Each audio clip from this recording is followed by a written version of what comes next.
Okay, so this is my first ever YouTube video, and I wanted to talk about Minecraft. I recently came back to Minecraft um, after a long, long time. I have no idea how long it's been.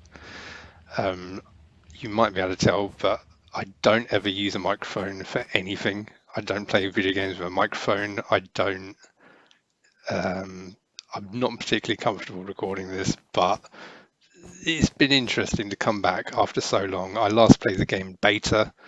Um, This video probably won't be that interesting because most of it I'm just going to be talking and standing here. I'm going to go and show you the builds. So this is the starting point. The spawn point was around here. This was the first house, and then we kept expanding it. I was playing with my brother, but I'm making this video because I'm pretty much done with this game. It was cool to come back. It was cool to see what's in the game and stuff. I played with loads of different mods and things to try to keep things interesting for a bit longer. But it's it's quickly I've quickly lost interest in it. So I just wanted to make a video talking about how interesting it was to see that this game surprisingly is still a thing. It's still going. I've looked it up and whatnot. Apparently, it's the best-selling game ever. It's the most popular game of all time. So that's great for Minecraft. When Minecraft first came out, when it was first like alpha beta, it was a huge deal. It was, I mean, I thought it was. I remember the really early YouTube videos, and I thought this is going to completely change all video games going forwards for three main reasons. The number one, it was a near endless, unique, auto-generated environment, a generated world, and it was basically the first game that had ever done that.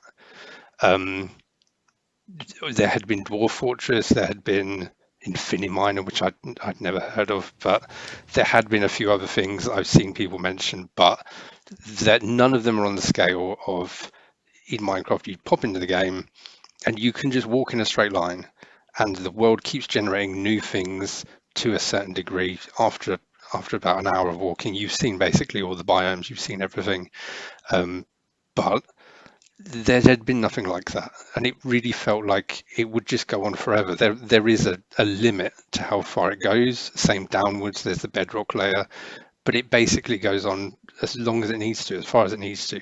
Second reason, you could destroy literally everything. I'd never ever seen that in a game. I didn't even realize that it was possible, but it became possible then. Um, which was a huge deal at the time. Like literally everything that you see on the screen, you can break it. Incredible. And likewise, number three, you could place any block anywhere. Anything you saw, you could move it and put it somewhere else. So this blew my mind when I was young, and a lot of people. The reason this game had so much hype was because of all these reasons. There was nothing like it, and shockingly, still to this day, there kind of isn't. I was pretty naive looking back. I thought voxel technology would change everything. I remember thinking, oh, when Grand Theft Auto 5 comes out, it will be like a big voxel generated world. You'll be able to take a rocket launcher, shoot it at a building, blow a hole in it, throw a grenade on the floor, blow a hole in that. I was thinking every game will have this technology that, I thought this was the future, and it just hasn't happened. That after all this time, this indie game is the only one that feels like it's fully realized this. Very, very recently, there was something called Hightail that came out, and I took one look at it and just went, "This isn't a step far enough." Like, I'll go into further detail later, but I'm kind of disappointed with the fact that Minecraft is the best of the best still. It's very, very surprising. Yeah, so like it was a really big deal when it first announced. I do want to point out that yeah, I really have not really played. I haven't played the game since like beta, but I'll get into details as to why. But I recently came back, and I came back just a few weeks ago, so that's what I'm going to cover. For me, what really, really inspired me was there was a YouTube series when I was really young called Yogscast. Um, I assume they probably aren't even around anymore, but like long, long ago, they had a series. it was called something like the Shadow of Israel or something. Two people. One was like a Star Trek character. The other one was like a dwarf or something. But the point was they were role playing it began as like a normal let's play, and let's plays had become like a really big thing on the internet, and then it felt like they had taken them a step further, where they had another friend of theirs come in pretending to be an NPC in Minecraft, and basically they were role playing an entire story. They were using Minecraft to tell a story. And when I was really young, this completely blew my mind. It looked like seeing the future. It looked like in the future we will have NPCs in video games that behave like that. It was really inspiring, and it gave me the idea to buy Minecraft. I did play a little bit of survival, but I had a really bad laptop with the fog like maximized, so I could barely see anything. But I've always been really creative. I always want to make things, and when I was young, at that point in time, I was like, okay, I'm inspired. I want to make a story world. Basically, I wanted to make a map that you can walk through, and it tells a story, and then I would share it online for other people to play, based on what I was seeing with the Yogscast. So the story map went as follows: the spawn point had like a ship that had sunk, and there was a little signpost that said, "Your ship has sunk. You're stranded. Follow the torches to escape," or something like that. And you would go through a cave following the torches. You would end up at a small village that's made out of wood, wooden houses and such. And you would walk into the village, and there'd be other signposts for different characters. So, Susan, and then it's a load of dialogue, and John, and a load of dialogue, and so on and so forth. And one of the characters would say, "Whatever you do, don't go to the caves at like the north of the island of the village," or something like that. The player would leave. Sadly, I don't have any of this. It was on my old laptop from long, long ago. But you would. The idea of the game is that you would then obviously get curious. You would go to the cave, and then there would be more signposts that are supposed to be the dialogue of another character, because obviously there was no way to put an NPC into the game. So you would go to read that, and it would say something like the witch or the goblin. Some character would say, "Take the item in this chest and burn the village down because there's a secret lying underneath the village." And there'd be a flint and tinder. You would then go to the village, burn it down. The fire used to spread very fast in the old version of Minecraft. And then after the village burns down, there was a passageway that would be revealed underneath the village. And I built all of this. All of this I made in the old Minecraft.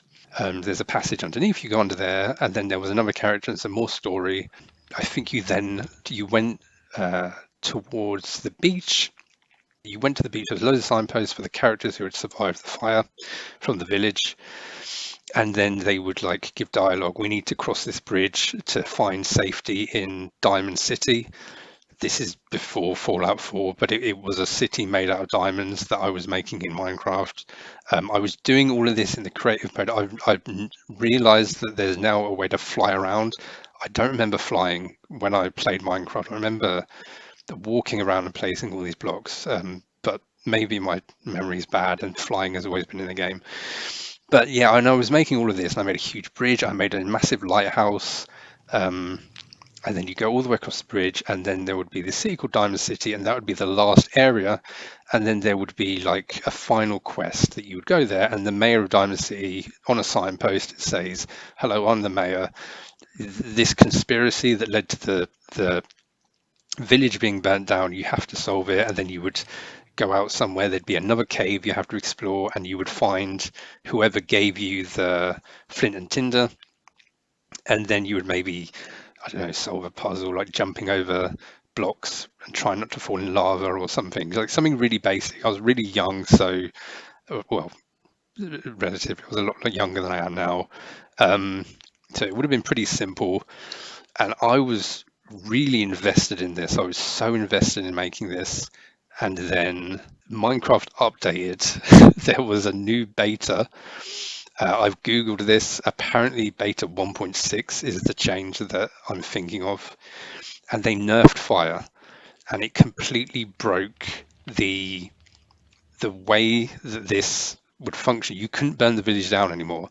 You would take the flint and tinder, you would go to the village, you would set fire to it, and the fire would burn maybe 3 blocks. And I've tried making forest fires in new Minecraft since I came back. Yeah, fire does not work the way that it used to.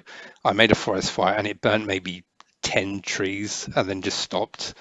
Um, yeah, so that killed my interest. It completely killed my interest in the game, and I just stopped playing Minecraft. I was so devastated by this at the time. And then I've never really touched it since. I've never really thought about it, to be honest. I've been playing many other games. So I have not played Minecraft for I don't know how long, but I'll put on the screen how long. Then recently, Minecraft has entered the public eye massively. There was the Minecraft movie, and I was like, okay, well, this is still a thing. It's pretty big apparently. Minecraft. I'll give it another go. I'm kind of interested. I'm kind of interested to see has anything changed. It's still going after all this time. So I go to log into Minecraft. I find my old email from long ago when I paid for Minecraft to get an account, and I try to log in, and Microsoft had deleted my old Mojang account, which really, really pissed me off. The idea that I'd already paid for a product and then I would have to pay for it again because, for whatever reason, the company, Microsoft, who purchased Mojang, have deleted everybody's account. It's just absurd. So I just kind of gave up.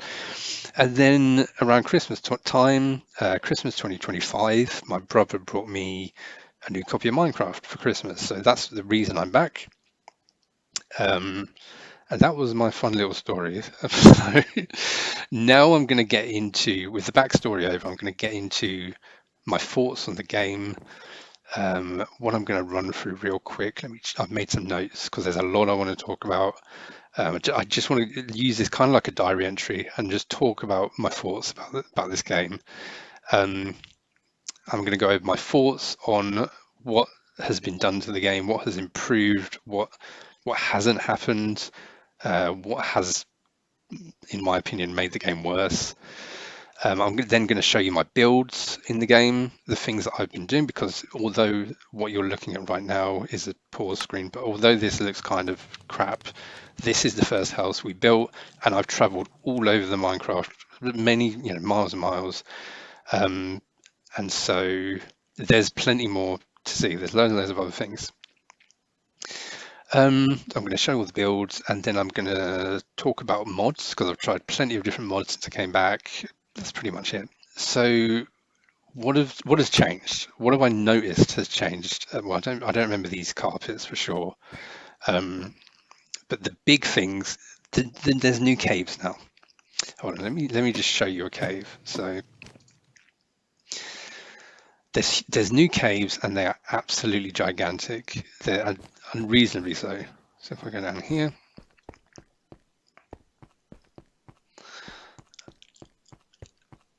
this is the scale of the caves, and it just keeps going. It's so big, and it doesn't make any sense for this to exist in Minecraft. It's cool once you put all the torches down. When you first come down here, it is a nightmare to deal with. It's so difficult. There are so many mobs spawning. I feel like there should be limiters placed on it so that there's less. I need to eat, don't I? There should be like some kind of system so that you're not just getting swamped with enemies non-stop. I imagine people who are really good at the game aren't bothered, but like I didn't even realize my brother had placed that there. But I imagine people who are really good at the game can deal with this fine, but this was just hell to deal with. And caves are like really stressful in general. The sounds that you hear in the caves, I was just getting blown up by creepers constantly and shot by skeletons in the dark that I couldn't even see. It was, and the caves in general are like that. Old Minecraft had nothing like that. It was designed with the fairly small caves in mind. So you would go into the cave, you would put one torch down, and it would light up the middle, the side walls, and then you would walk a bit further, put the next torch down. If the original Minecraft had been built with caves of that scale in mind, I really do not think the lighting system in Minecraft would be the way that it is. It doesn't make any sense. I feel like the original developers would have added in like a flare gun that lights up a huge area if you shoot it at the ceiling and it can light everything up, or some kind of anything. You can come up with any idea you want, but a way to make light that fills a larger area, because having to run around a gigantic cave and slap torches on all of the walls is it's just a really weird. It was very weird for me. I was very surprised. But once you light the cave up, they do look good. They're just, the scale of them is insane. The new forests are the same problem. So there's a lot of areas that are just like that in the distance. That's a jungle biome. I don't remember that when I used to play, but it could have been in the game. I don't even think because I used to play with like fog on the maximum, I don't really know which things. Those cherry blossoms, 100%, I don't remember that at all. I really don't remember ever seeing a cherry blossom. But there's loads and loads of forests in this game that are so dense that it creates a situation where you just kind of walk past them, because why would you ever build in a forest when it takes so long to chop a tree down? But speaking of which, that's one of the things that still baffles me, that in the original Minecraft, the trees had no physics. You would smash a block on a tree and then the rest of the tree would be floating in the air. It was stupid. It was ridiculous. That's still how trees work to this very day. I had to download a mod to make it so that cutting down trees was easier, but it creates this weird situation where I'm cutting down a tree and then the top of the tree is still there, the leaves are still there, but it's just kind of floating, and I have to stick a bunch of dirt blocks underneath me, make a tower to reach the top of the tree, and then cut down the rest of it. And you have to keep doing this over and over again to clear trees. I haven't. I've looked up I've looked up a lot of content from other like people talking about Minecraft, YouTubers, Reddit threads and stuff. I've seen lots of people talking about this. I haven't seen anybody mention how ridiculous trees are, which is surprising, but maybe those discussions are out there somewhere. But yeah, like I've got a mod installed that basically just cuts down the tree instantly. Without that, I would just give up. I wouldn't even want to bother with trees. And it creates a situation where there are entire biomes that you end up completely ignoring because you're not going to build anything there when it's going to take you so long to clear the land, to clear a space to build something. Yeah, that's the problem with trees. The world is a lot deeper. This is insane. Like we were both looking for diamonds. We're digging down and down and down, and constantly I'm like, well, we should have found something by now. We should have found, useful ores and things. And it took us so long to get down to bedrock. I've looked this up. The world depth has been increased. This is it's a good thing and a bad thing. I think overall it's good. However, it ends up being there's so much nothing underground. You have to go so far down to get the only thing you really want, which is diamonds, which is another big problem with the game. There's not enough that's really worth getting. I've noticed they added, I think it's like copper or bronze. I think it's copper. It's like a brown metal, and I can't figure out what to do with it. From my understanding, iron is used for most things. Iron is used for like making rails and mine carts and things like that. What's the point in copper? And like this is a kind of a problem in general, that the Minecraft world feels really empty. If I ever go underground, what am I doing? I'm looking for diamonds, and that's it. I'm not looking for anything else. I don't really care what else is there, because what else would you want? So yeah, the world is way deeper, but it doesn't feel like there's any reason for it to be deeper. Like they could have made it so that if you go all the way down, you find the Nether down there, or like a whole different kind of biome. Obviously, the Nether being its own region is like a lore or whatever you want to call it.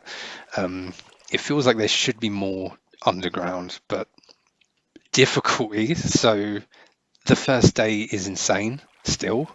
The first day in Minecraft has always been a massive hurdle. It's a huge challenge.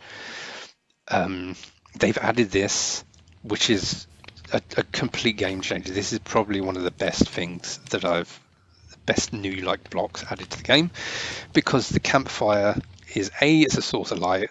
Um, B, it's easy to craft, really easy to craft, and C, you can cook meat on the campfire.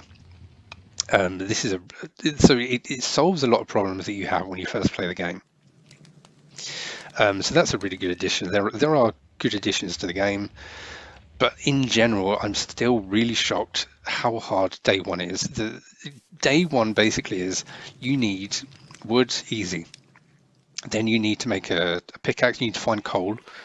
If you can't find coal, you've got no light, so you can't stop monsters from spawning. And then you also need wool, because ideally you want to sleep through the night, which is, let's talk about beds then. So beds are stupid. They're a horrible addition to the game, but they do solve a big problem. So when I remember playing Minecraft back in the day, the way that beds worked was you put a bed down, you slept in the bed, and then monsters would like kill you and wake you up. I don't know how exactly this would work, but I watched a video on YouTube a while ago. It was IVX Toy Cat. He was playing Minecraft. He was talking about something, because I've watched a lot of YouTubers to try to understand, what I've missed out on and such. And he was playing the game. It was starting to get dark, and he literally just put a bed down in the middle of like a field. And I was watching the screen. While you like, does he not know how to play? Like, he's gonna get killed. You can't sleep in the middle of a field for however many hours it would be. And in real life, a skeleton would just walk up to you and kill you while you're in bed. And then the game on his screen, it just skips time and it went to daylight. And I was just like, that's the most ridiculous mechanic, because every time that I had been sleeping in Minecraft, it would have been really interesting if I had recorded my entire experience, to be honest, because I've had to learn so many things. Every time I had made the bed, I'd also make sure I made a house with no gaps, no holes, so that nothing could get in to kill me while I was asleep, because I assumed that was how the mechanic works. Once you realize that you can literally just put a bed down anywhere, you create a situation where the player can basically go anywhere on the map. Like, I could just walk this way, I could walk south and keep exploring new lands for hours. And every time it starts to get dark, I put a bed down, I sleep in it, and then danger's gone. The bed cheapifies like the mechanics of the game, the creativity, having to build a house, having to survive. You're not surviving anymore. You just sleep, and then the problems are gone. Um, but in general, like, day one is obviously, if you can find wool and you can find coal, day one is fine. But what ends up happening is, if you can't find those, especially if you can't find wool, you end up doing what I had to do, where you create a house, hide in the house with your torches, and then just stop playing Minecraft for like 10 minutes or however long it takes, waiting for the night to end and for daylight to come. Because if you go outside, the monsters are going to kill you. If you're me, they will kill you. Like, I get one hit killed by creepers. Um, Everything kills me so quick, and in my opinion, I get the impression that everything in Minecraft feels like it has been balanced around having diamond gear.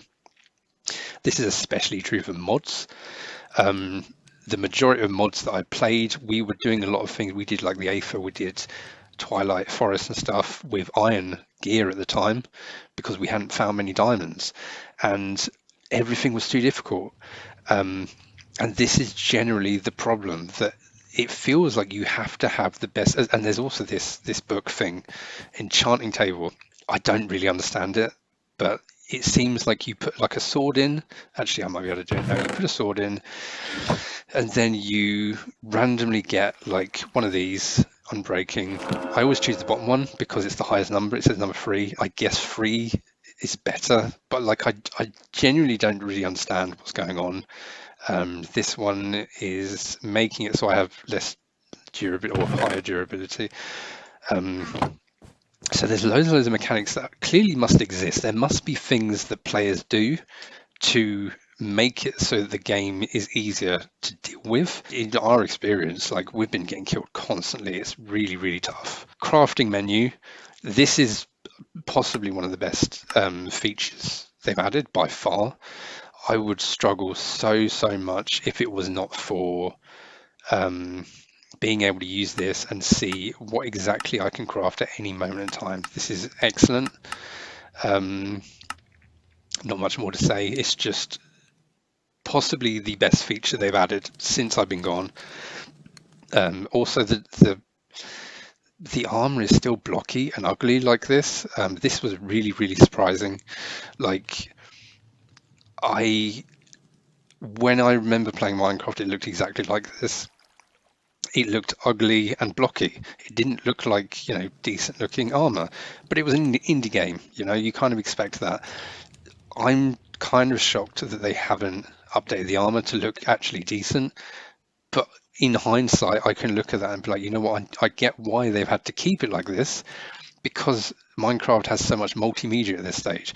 If they're selling like Minecraft books, or Steve is in Super Smash Brothers, and then he's got diamond armor that looks like in the game. If they then update the game and make this look better, everything they've sold up until now, any action figures or whatever, is now completely outdated and the design looks different. And I imagine a lot of problems in Minecraft are based on that. The iconography is so strong, they can't really, the developers cannot make any drastic changes because it kind of has to be like this, which, to be fair, I do agree with that. Something's over there on the map. Oh, spiders. This game makes me so paranoid. It's honestly terrifying. Yeah, they've kind of dug a hole for themselves where the game has come out. People have gotten used to it being like this, and they can't make any changes because probably, I imagine, a lot of people, if anyone watches this, I imagine people will disagree with what I've said and said that the changes I'm saying should be made would make the game worse, um, because it's been like this for so long. But I don't know, maybe they need to make Minecraft 2 and just update all of these problems, or decisions that were made in the past. Villages are a whole thing. I was very surprised when I went to the village. I haven't. How do I word this? The villages look a bit racist. Um, I don't really understand how something like Jar Jar Binks can be racist, but the villagers are not. But I've Googled to see if other people agree with me, and basically every Minecraft player is like, no, the villagers are fine, and I'm not going to get into any further. but, but they're pretty much, the villagers are shit. I'm going to be honest. You've got this situation where when I first found the village, I thought, okay, this is an incredible feature. To be clear, the first time I found a village, it was like I had to use cheats and teleport myself. This is the nearest village, and this is as far as we'd been after like a week or two of playing.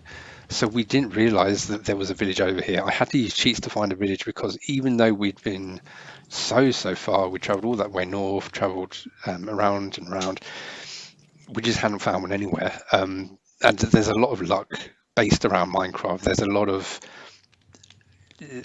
if you find a village day one, the complaints that I had about day one being so difficult are completely gone because you can just sleep in a bed.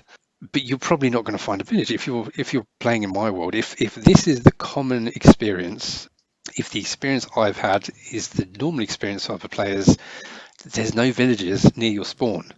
And if I want to trade with these villagers, if I wasn't playing with mods and I couldn't just teleport, I would have to walk all this way. And there's one other village I'm aware of, and it's here, but I think all the villagers died. I don't think there's any villagers actually in it anymore. So yeah, like it's a weird system. But the main problem with Village is that it's just boring. You go in, and you can trade with people, and that's all you can do. I expected that you'd be able to go in, talk to the villagers. There'd be like a bunch of different dialogue options. You could say different things. They might give you a quest. Oh, one of our villagers have been kidnapped by a horde of skeletons. Go to this location on a map and rescue the person. Or you get the idea, like something that you would see in an RPG, but there isn't anything like that. The villages are completely bare bones, and all they do is trade and buy and sell. There's a lot of pointless mobs, so I'm playing on 1.20 to get loads of mods to work, but I did play a little bit on 1.21. Saw an armadillo. I don't know if it does anything, but that was cool. But I've mostly been playing on 1.20.1. And very early on, I went into a cave and I got attacked by bats. And I freaked out. I was like, I've never seen that. What is going to happen? Am I going to get bitten? Am I going to turn into a vampire? Am I going to get rabies? Like, how does the bat work? The answer is, after Googling it, the bat does literally nothing. And if you manage to kill the bat, which is difficult because it's small and it's hard to hit, if you do kill the bat, it doesn't even drop anything. It doesn't even give you like a feather or I don't know, anything. So this was, and it seems like a lot of things are like that in this game. There's been a lot of things added, and these things are pointless. They don't really, the original Minecraft already had everything basically done. Wool was used for sleeping. Cows gave you milk, and you could get meat from animals, and like all of the essential creepers gave you the thing for TNT, whatever it's called. You had all of these things already done, so I guess they haven't been able to come up with anything else to give the player. Like maybe there are things that I'm not aware of. I've seen dogs. I've seen other players with cats, but I've never seen a cat. Wolves, actually, I don't know if they're dogs or wolves, but I've seen wolves. But I've seen other players in YouTube videos walking around with wolves on a leash, calling it dogs. So like, I don't know what's going on, but I think the wolves did get added back when I was playing Minecraft still, but I don't remember. Like, I really don't remember much of when I used to play. There's a thing called the End. I've been to the Nether. That's all I've been to. But I've seen YouTube videos of the End, and apparently the only reason to go there is that there's a dragon, and when you kill the dragon, it causes the credits to roll, and the game literally ends, which is very weird to me.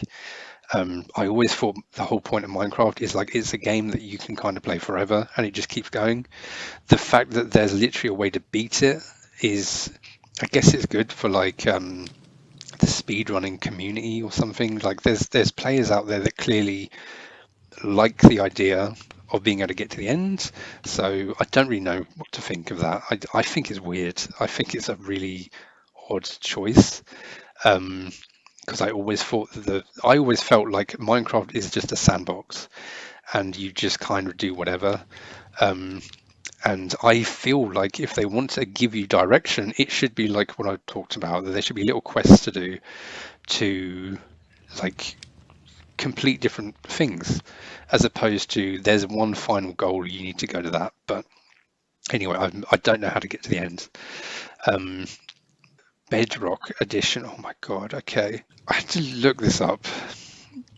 There's two versions of Minecraft. There's Java and Bedrock, and because I didn't know which one to play, I've ended up playing Java purely because I can't get Bedrock to work.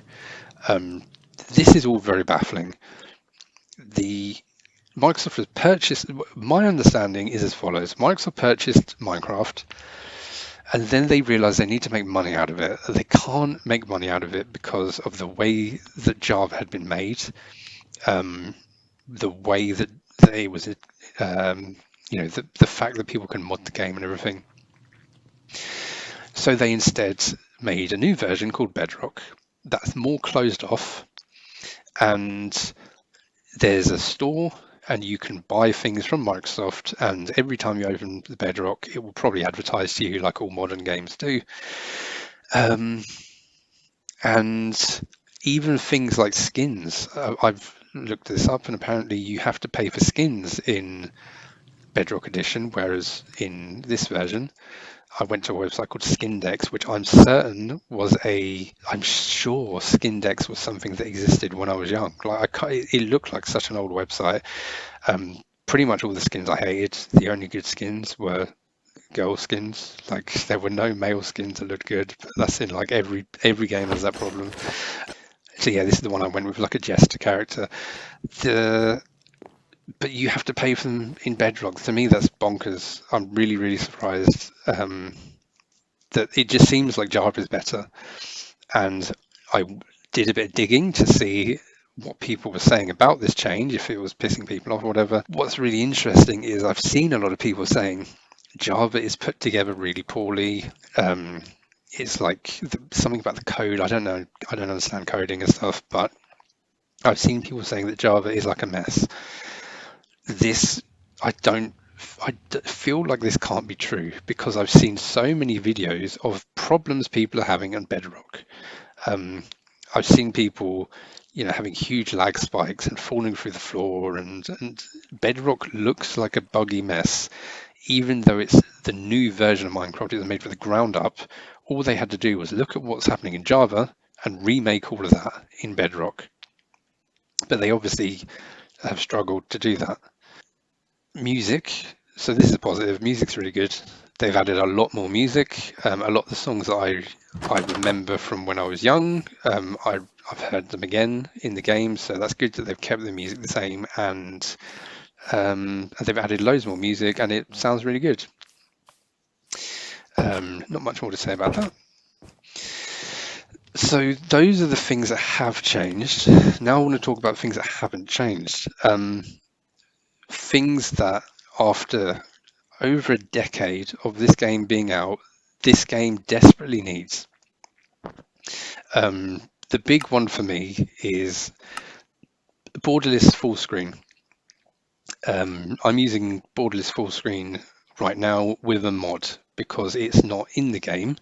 You need to mod your game to get borderless full screen. This is one of the stupidest things for a game that is literally the biggest game in the world, and it's been up so long, and it's owned by Microsoft, one of the richest companies in the world. Essential things like this are so obvious. Every modern game has them, and it has not been added to Minecraft. It hasn't been added to the old game that people are still playing to this day. That's a game that's still popular. These are it's an essential feature. Optimization is another one. I had to download a load of mods. There's Sodium, there's Entity Culling is something that I've got. I've got a bunch of mods, Distant Horizons. I've got a bunch of mods installed that make the game run better. Again, it is baffling that these aren't just in the game by itself. This should come with the game. Everybody who downloads it should just be optimized, but there is very little optimization as it is as a standalone game, which is, again, what have they been doing this whole time? What has been happening since I last played this game? Inventory management is hell. It was bad when I used to play it, but like not to a terrible. To be honest, I didn't really notice how I don't remember inventory management being that much of a problem. Now I do. These don't even stack, by the way. These water buckets. Now there are so many. You can tell I'm having to use a mod for this, and I'm not even carrying that many things. Look how much I've got. Like 1,439 dark oak logs because I was trying to clear some land. What else have I got?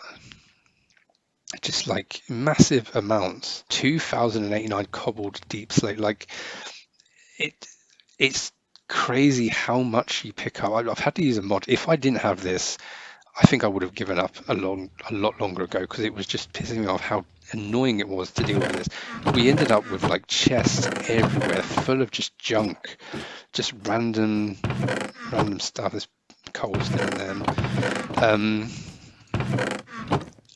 And then it becomes a problem of inventory management is such an issue because you just have things everywhere and you can never tell what anything is. I spent probably a good 2 hours going through all the chests just in this base and moving items to the right place. So this one just has blocks. This one has like, I don't know, gems and ore and stuff. This one has like food and plants. And I spent a long time going through, and then after just like a day or two of playing, they just got completely out of control again because it's a constant battle against all of these little issues. Trying to find things. The amount of times I'd come into this house, okay, I need like a feather or something or a flint to make an arrow. I want to make more arrows.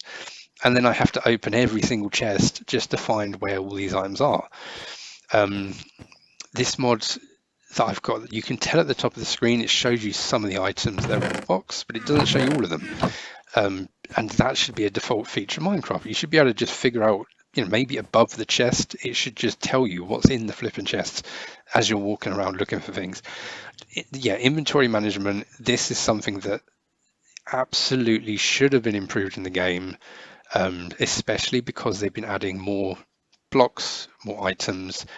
And if you download mods like I have, you will get even more items. If you go to the Aether, everything in the Aether is like a unique block. So everything in this game gets immediately out of control, and you cannot carry enough things. Every time you go mining, you end up with like granite and dirt and so many just like random things. It's just really, really difficult to deal with. Trees don't behave like, I've already mentioned this, but like, there's no like real physics in Minecraft. And on the one hand, that's good for a lot of things, like the glass ceiling here. If you had to put up proper foundations to hold it up, it would be kind of frustrating to deal with. But a lot of objects in this game, I feel, should have real physics. The animals have physics, and a pig can't float in the air; it falls down. But a tree doesn't. There's this really, really baffling how. I guess Minecraft players maybe don't care about this, but I think it's kind of ridiculous still. And then last thing, there's a surprising lack of like being able to customize things. For example, let's say that you want to generate a new world. I would expect at this point in the game's life, you'd be able to open up the game and click on Minecraft, generate me a floating world that has lava at the bottom and snow at the north and desert at the south, and then it generates a floating island, and that is the game that you're playing. Minecraft, generate me a world that has zombies but no creepers, or generate me a world where I'm in a village, or create a world where all the dirt blocks have been replaced by cobblestone or something. Like, it's surprising that you cannot, as a user, do this. I imagine that there's probably plenty of mods that people will tell me can do this, but that shouldn't be the option. You shouldn't have to keep resorting to modders doing things for things that, in my opinion, would make the game a much more enjoyable experience. It would give people more things to do, but they're just not in the game. Okay, I'm going to go through my builds now. I'll do that. I'll walk around. Okay, I have to sleep again. Okay. So I spawned around about here. And then the first thing I did was I chopped down some acacia, I think it's called. This one, this kind of block. These were the trees that were originally here. I chopped a load of the trees down, and then I made an extremely basic building that's literally just, it came up to here, and there was no underground. So it was a very, very small house. That was the first house I managed to make. And then immediately we ran out of space. So I needed to build I need to extend the house. So the first thing I did was it came down. We just kind of slapped everything down. My brother put all this carpet down. You can't put a chest on top of carpet. You can't put a crafting table on top of carpet. Like, okay, thanks Minecraft. So every time I want to put something in the house, I have to break all the carpet. Then it's in my inventory. Then I need to find a chest to put it in. Anyway, and then I dug all the way down. There's a huge mine down there, but as always, the mines are not very interesting in Minecraft. And then I extended this way. And then I was kind of just bored of this area, because this is a big problem that Minecraft has. If you want to see anything new, you have to go very far away. But because the world around you doesn't change, there's no like seasons, for example. This is a really obvious thing that I feel should be in the game. You could have it like, for example, spring could be just this is what spring looks like. Maybe crops grow a bit faster. Then it would go to summer. You might have like I don't know, a chance for a heat wave in summer, and that would mean like you run out of stamina quicker for your sprint, or you take damage from the sun, or like you could have things like that. Then it could go to autumn. The trees could change, so the leaves would change. Different things might spawn, different, like maybe mushrooms spawn more in autumn or something. Maybe certain types of enemies only spawn in certain seasons, or maybe like the animals look different. So, or the creepers could maybe be more brownish color in autumn or whatever. Um, then when it gets to winter, maybe your crops don't grow in winter, but all the mobs are hibernating, so you don't get attacked by monsters. Like you could create a situation. Obviously, this would piss off Minecraft players because they do not want the game to change at all. I get it, but just make an item that can be crafted out of like a stick and a bit of rock that lets you set the season to be permanently whatever you want. So if Minecraft players don't like the idea of their world suddenly being covered by snow, or it becomes autumn and loads of autumn leaves are underneath the trees and all the trees change color and that really annoys them because that ruins the aesthetic, just make an item that can allow the players to very easily set the season. Sorry, that was another rant, but like, yeah, I'm really, really surprised that there isn't more to this game. It's still really bare bones. It still feels like an indie game, even though I imagine Microsoft has, you know, hit the gas and pumped money into this. But I guess all the money went into developing Bedrock so they could extract more money from the players. My brother made all this. I didn't do any of this. This was just a big flat area, and I was going to use it for probably like other buildings, but he decided yeah, he mostly just makes glass and wool are like the main things that he's been trying to collect by the look of it, and create. I found these and I planted these in this area. This is what we were using to make the Nether portal because we needed um, the black rock. I can't remember what it's called. Obsidian, I think it's called. So that's when we went to. I made this. I followed a tutorial on YouTube. This is a dripstone farm. It took me literally probably 2 or 3 weeks to find any dripstone. Every cave I went in, there was no dripstone, and it was driving me crazy. It really pissed me off that like the only way to make more lava is to get dripstone, but we couldn't find any dripstone. Again, there's another problem. There's so many items in this game, but everything must be done by a really specific item. It's not like you can, you know, if you have a load of iron, you can use that to make a funnel to make an infinite lava pool. It has to be dripstone, which is weird because then you have this weird situation where you've got loads and loads of items in the game, and a lot of items in Minecraft feel pointless. I remember I've made it. I'll show you later, but I made like a wheat farm to make, and I was like, okay, what do I do with all this wheat though? What's the point of the wheat? Oh, you can make bread. Okay, what do you do with the bread? I'll take steak from the cow and I'll put it in between 2 pieces of bread and it will give me a sandwich, right? It doesn't do that. Okay, well, what if I try like pork or chicken? Does it give me a chicken sandwich? No, the bread is just bread. And that's how Minecraft is. They haven't really added more things with what they already have. They've added brand new materials, but they haven't expanded what the current materials do, which to me is just, that's the wrong way to go things. They should have made the game deeper with what they have instead of adding new things. I don't know what Lally means. My brother has built this whole area.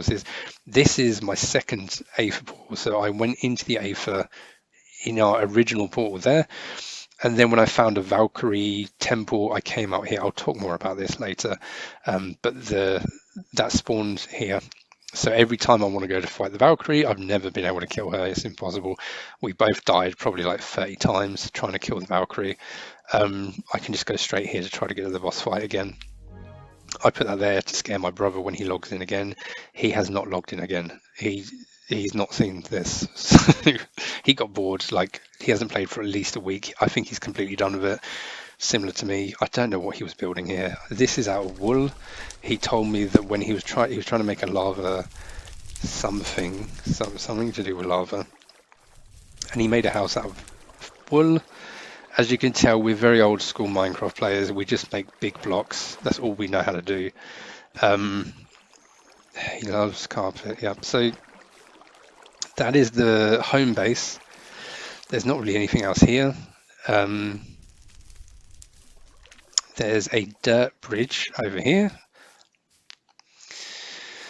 So this is a long dirt bridge that I made to the other island because our spawn is horrible. We've ended up in a spawn where we're surrounded by water. On the one hand, this was really good because when I was first playing and it was like really scary, there were loads of enemies everywhere, I knew that the enemies would only come from one angle. They wouldn't come through the water, although it turns out that they've added something called a drowned. So you do actually get attacked by something in the water, but the drowned are like, they're pretty slow. I'm surprised they haven't added like any kind of water enemy like sharks or something. Yeah, this is a path to there. I made a small house over there, but it's just not very interesting, so I won't bother showing you that. It's just a small house made out of cobblestone with a bed in. This is the original Aether pools that we made. I made this. I really wanted to go. This one goes to the Twilight Forest, and then this one goes to the Aether, and this is obviously a Nether portal.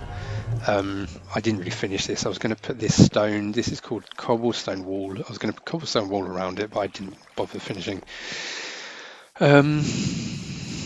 So that is the home base, and I was bored of this base after like probably less than a week, pretty much instantly, because one of my favorite things to do in Minecraft is explore. I really enjoy exploring and seeing new things, and I expected we'd find lots of new things. We did find something. I found this. This is a mansion, I think it's called. It was full of this enemy that was called like Illager or Pillager. I think sometimes it's called an Illager, sometimes it's called a Pillager. I don't really know why. Maybe it's a bug or something. But yeah, it's just a huge mansion, and when we arrived, it was on fire. I think this game's buggy. Maybe one of the mods caused it to catch fire. I don't really understand, but the entire mansion caught fire. So we were just, it was just kind of a boring experience. You know, we go in, we get killed by an illager in like 2 punches. We respawn, we run all the way back to the mansion to get our stuff back. Because in Minecraft, you're usually carrying your best stuff, unless you've been playing for a long time. You know, all these diamond items, I'm carrying them because what if I go somewhere and I need them? So you pretty much always have all your most important things on you. So anytime you die, you lose everything unless you go back to where you died. And if you're going to walk all the way back there, you might as well go back to fighting the monsters. So we just kept like forcing ourselves to keep fighting these enemies until we had killed all of them. But yeah, it was kind of a waste of time. We didn't find any diamonds in the mansion. Lavender Forest is the last thing that I've made, and it's the best thing that I've made. I'll show you that last. So Cherry Blossom Hill. I'm going to sleep in the bed, I suppose. What am I doing in bed? So I travelled really, really far until I found this cherry blossom area. And then I built a house out of just whatever I had. I had granite, apparently I had loads of granite. And then this here is, I looked up a tutorial. This is a Waystone mod. I'll talk about mods later. So this here is called a powered rail generator. Now, I looked up online how to get rail because I wanted to make a huge minecart track. It was one of the fun things I wanted to do. You need so much iron. Again, another problem with Minecraft is, and it wasn't even worth it because the minecarts travel so slow. They're incredibly slow. Um, so it was kind of just a waste of time. But yeah, like I had to make this. It lags the hell out of the game, and as you can see, it generates these rails, powered rails things. Um, if you don't do this, it just takes such a ridiculous amount of time to farm because it's like maybe people will disagree with me, but I get like no pleasure out of mining in this game. I find it so boring, especially when you get to obviously when you first go mining, you're discovering new caves, you're finding mobs and monsters. There's a bit of difficulty, but a lot of the time it's you go all the way down, and then you get to bedrock eventually, and then you just dig and dig and dig, placing torches everywhere. No monsters spawn, and you're just kind of wasting time hoping that there'll be a diamond somewhere or iron or whatever. Um, it's not fun. It's wasting time. And I am someone who very often will play a game and have like music in the background or an audiobook or something.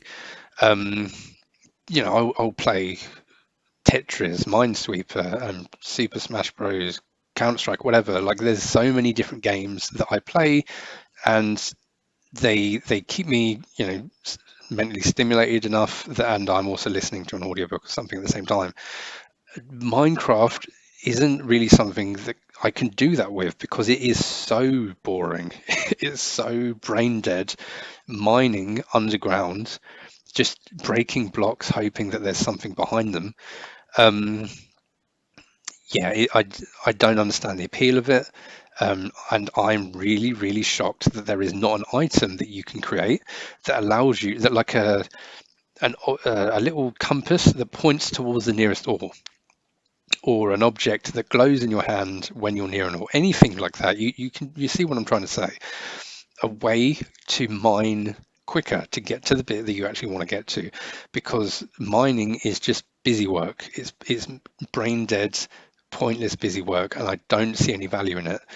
um like at least if you had a cave-in could happen, or but there's no physics to the blocks. Like there isn't enough happening. There's not really any interesting mobs that you find. You can find the warden underground, but aside from like the warden, I've also found crystals. That's a new thing. I never saw that before.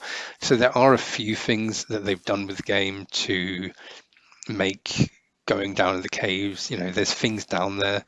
But for the most part, it's just dull and boring. This is where I go to. You can tell Distant Horizons is trying to load the horizon. Um, Something has bugged. I think it's Mystic Biomes. Yeah, it's Mystic Biomes. I had lavender trees here that I was farming, and they're not here.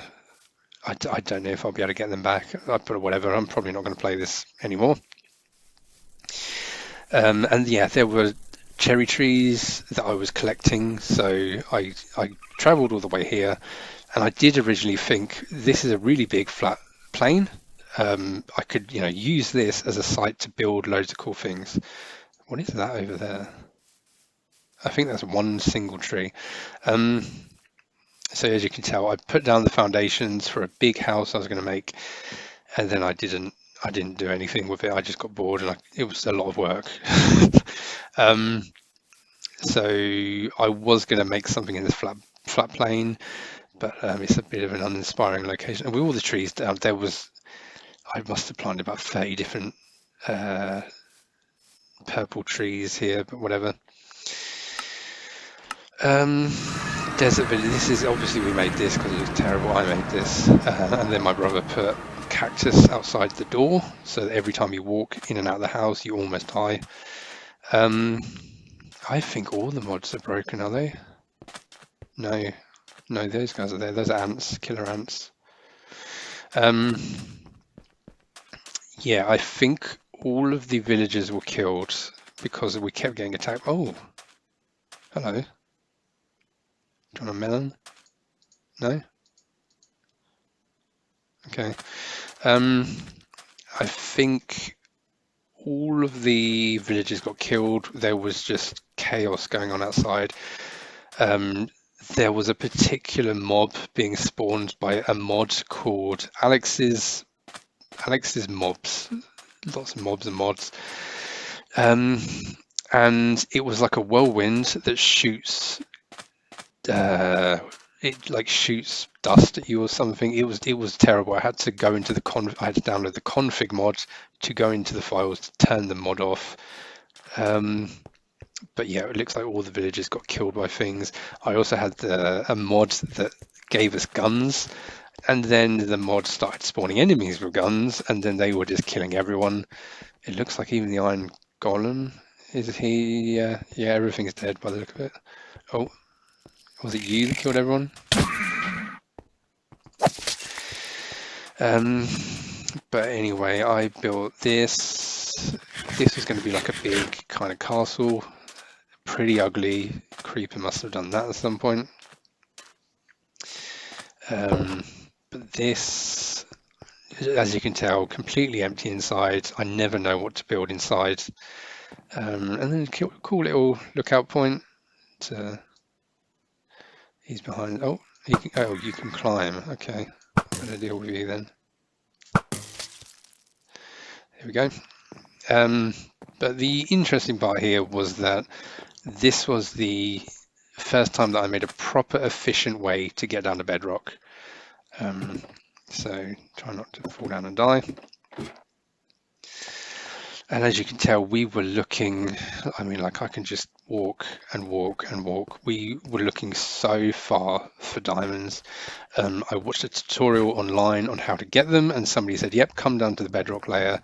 And like they said, you have to cut like a hole here, move 2 blocks across, and then do another hole that's like 5 blocks long. We just kept mining, and the guy in the video was like, oh, I've got like 23 diamonds in 5 minutes, and that's bullshit. I don't know if there's something wrong with our world, but there's like we found like 3 diamonds in about 2 hours. Maybe there's a mod that's causing less diamonds to spawn. You know what, actually, let me, how do I do this? I have this because I got so sick of looking for diamonds. It was pissing me off how there was so many things that I wanted to do that are actually fun in the game. But instead of being able to have fun, we were just like walking around looking for diamonds or constantly, and we just weren't finding anything, and it was taking hours of mining. They look, we're literally just walking past them. There's diamonds, there's diamonds. Like there clearly are diamonds, but we just weren't finding any of them. We were just getting so unlucky. Oh, fucking hell, we were so close. What's the closest we got?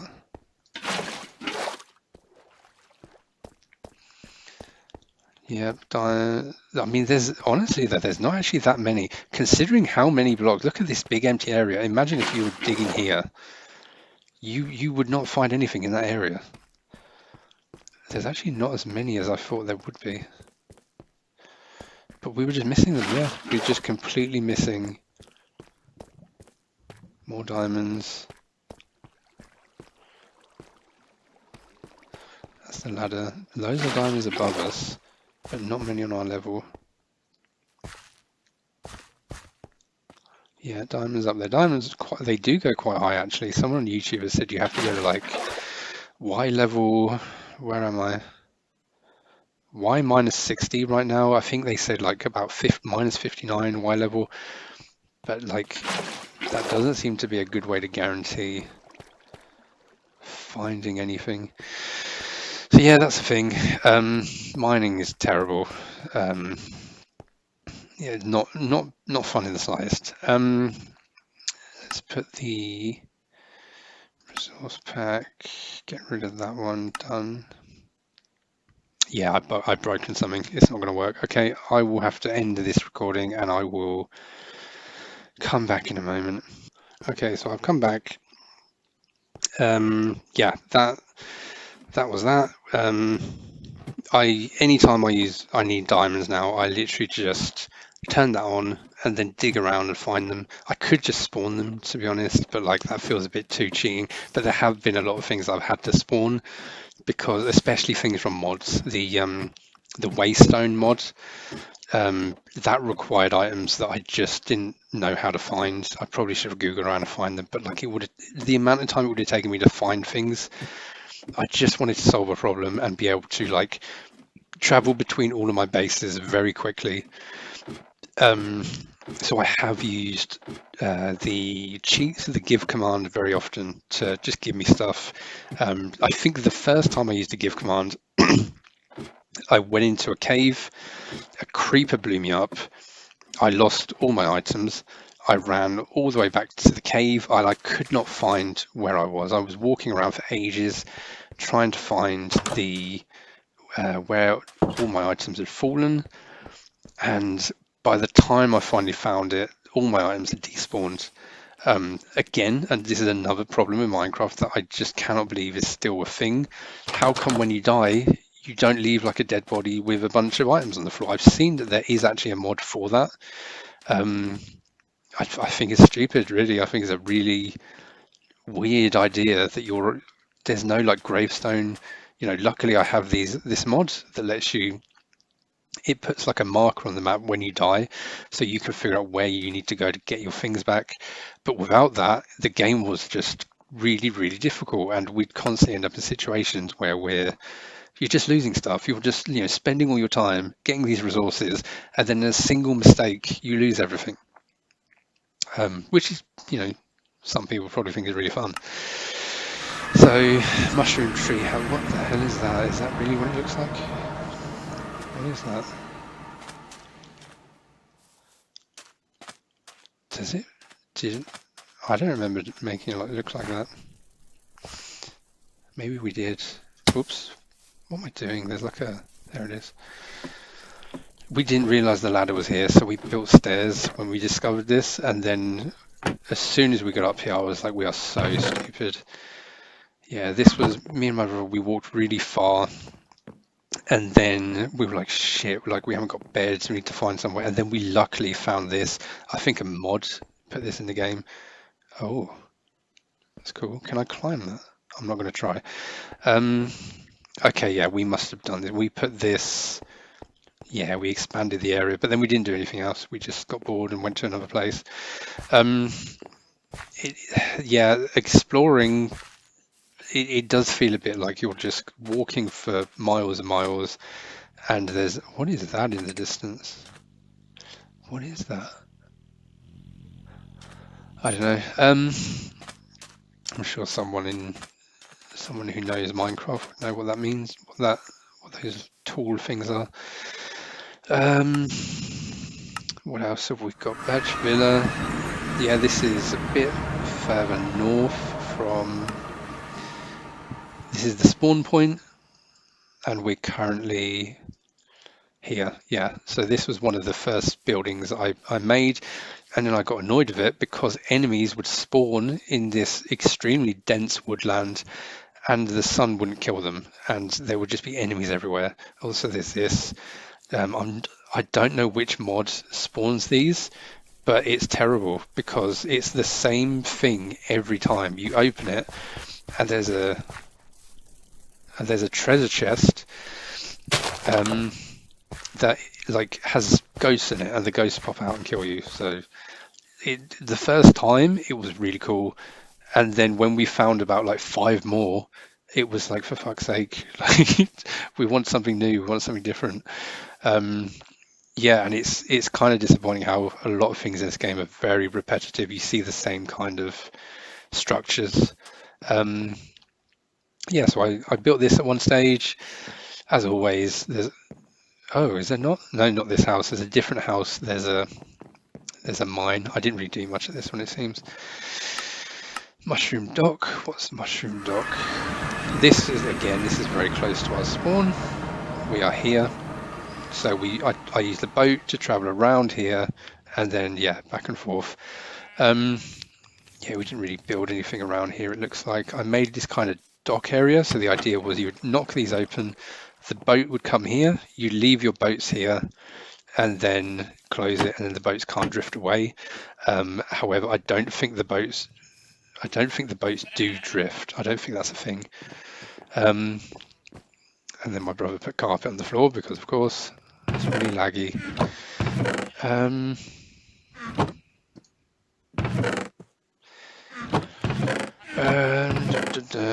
Yep, so that's that. Where's the waystone? Bare forest. This is the one I'm thinking of. So again, I like making a nice little path, and there's a dock. There's actually a boat at the end of this one. So I must have sailed here at some point and then just left that, and it just sits there and doesn't go anywhere, which is cool. It's good that the boats don't drift away, I guess. But it does mean that you don't, it doesn't incentivize the player to like create something to keep the boats around. Again, like more birch. This Minecraft world has so many birch trees. So many, like this biome keeps spawning over and over. What are you? I don't know what you are. Yeah, we've just got crap everywhere, basically. And then there was a skeleton. I think it was a skeleton spawner was here. The first time I'd seen that. I think that was something from the old game, but I don't really remember. I'm not going to bother, but yeah, there's obviously a big mine. Where's the waystone? So yeah, that's another house. As you can tell, I really like making really, basic blocky houses. It's what everybody used to do back in the days of Minecraft in the past. This was how you built a house, and that was impressive. It's not impressive anymore. I've seen what people make on YouTube, and it really puts anything I can do to shame. So this is Ice Dragon Bridge. So I'll talk more about it later, but there's a mod called Ice and Dragons. I looked up the most popular mods. I googled, best Minecraft mods, and people recommended them. And what happened was this wasn't here first. The first thing that happened was I was all the way over there. I traveled there by boat because I could see this ice here. I thought, oh, that's really interesting. Maybe this area is like a unique biome to explore. I'll just go over there. So I traveled all the way over. I built a house. I slept in the bed. And then when I woke up, a dragon was destroying my house. And it killed me in like 2 hits. The problem was that there was a bed, and I respawned in the bed, and it killed me again. And I basically was just trying to grab my stuff and run away. And yeah, you can tell there was a huge, like the ice dragon was spewing ice all over the landscape. What is that? White wool? It's from my brother, because all he ever does is put wool and glass everywhere. So over here, that's the dead dragon. For some reason, I can't loot the dragon. I don't know why. So basically, when you kill a dragon, it's pointless. It's just a dead body, and you don't get any items. So that's great. And then yeah, the dragon apparently lived there. I didn't know that. That's a dragon house. It does this. These kill you if you walk on them. So where's my beef? So me and my brother, after we killed the dragon, we rebuilt the house to commemorate the achievement. What time is it? 3:20. Yeah, so that was. There's a lot of mods that just add stuff that just kind of is annoying and ruins the experience, like getting killed over and over again by something that has like 500 health and can kill you in 2 hits. Minecraft's combat is terrible. Minecraft was not designed for kind of in-depth combat. it's just like you're 247 HP apparently. You're just doing this. You can't like dodge. You have there's shields in the game, but like they don't really do much. It feels. Yeah, so like I made this bridge so that, and then I made a second house over there. And I said to my brother, look, we only had like iron for the most part of the time. Let's get all of our gear, sleep in a bed over there. I'm going to build a bridge, and then we're going to fight the dragon, die obviously, and then we're going to run across the bridge and keep fighting it over and over. You've got to be really careful because the dragons follow you. So what happened, as you can tell, or maybe I just forgot to build that part, I don't know. The dragon can chase you across the entire map, even if you respawn. So what happens is you die, you respawn, and then it flies to your house and kills you at your house. So yeah, it came all the way over here and almost destroyed our house. Luckily it didn't. Yeah, that's that. That was a cool thing that happened. Snowy Village. This is a, what are they called? Villager. Village. Oh, hello, otter. That is the Critters and Companions mod. Oh, these guys look a bit different. They have coats on. Yeah, so I had to use cheats to find this. We never would have seen this otherwise. We never would have known the ice biome was even over here. Even with the map, it would have taken so long exploring, and it's so difficult to explore. Obviously now I realize that you can just put a bed anywhere you want to sleep, but I didn't know that at the time, so I had no idea. It was really difficult to get around. Everywhere I went, I would take a load of wood and I'd build a house and take a bed with me, and then I would quickly build a house and sleep in the bed. But now I know if you want to travel the world of Minecraft, you can just walk around with a bed and that's it. You don't really need anything else. This is what is this? Dreadstone. It's something from a mod.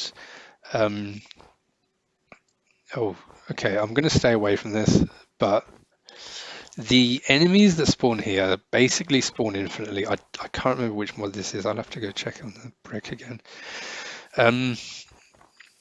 There's a door here, keyhole, ice and fire. Again, this mod where everything is way more difficult than it should be.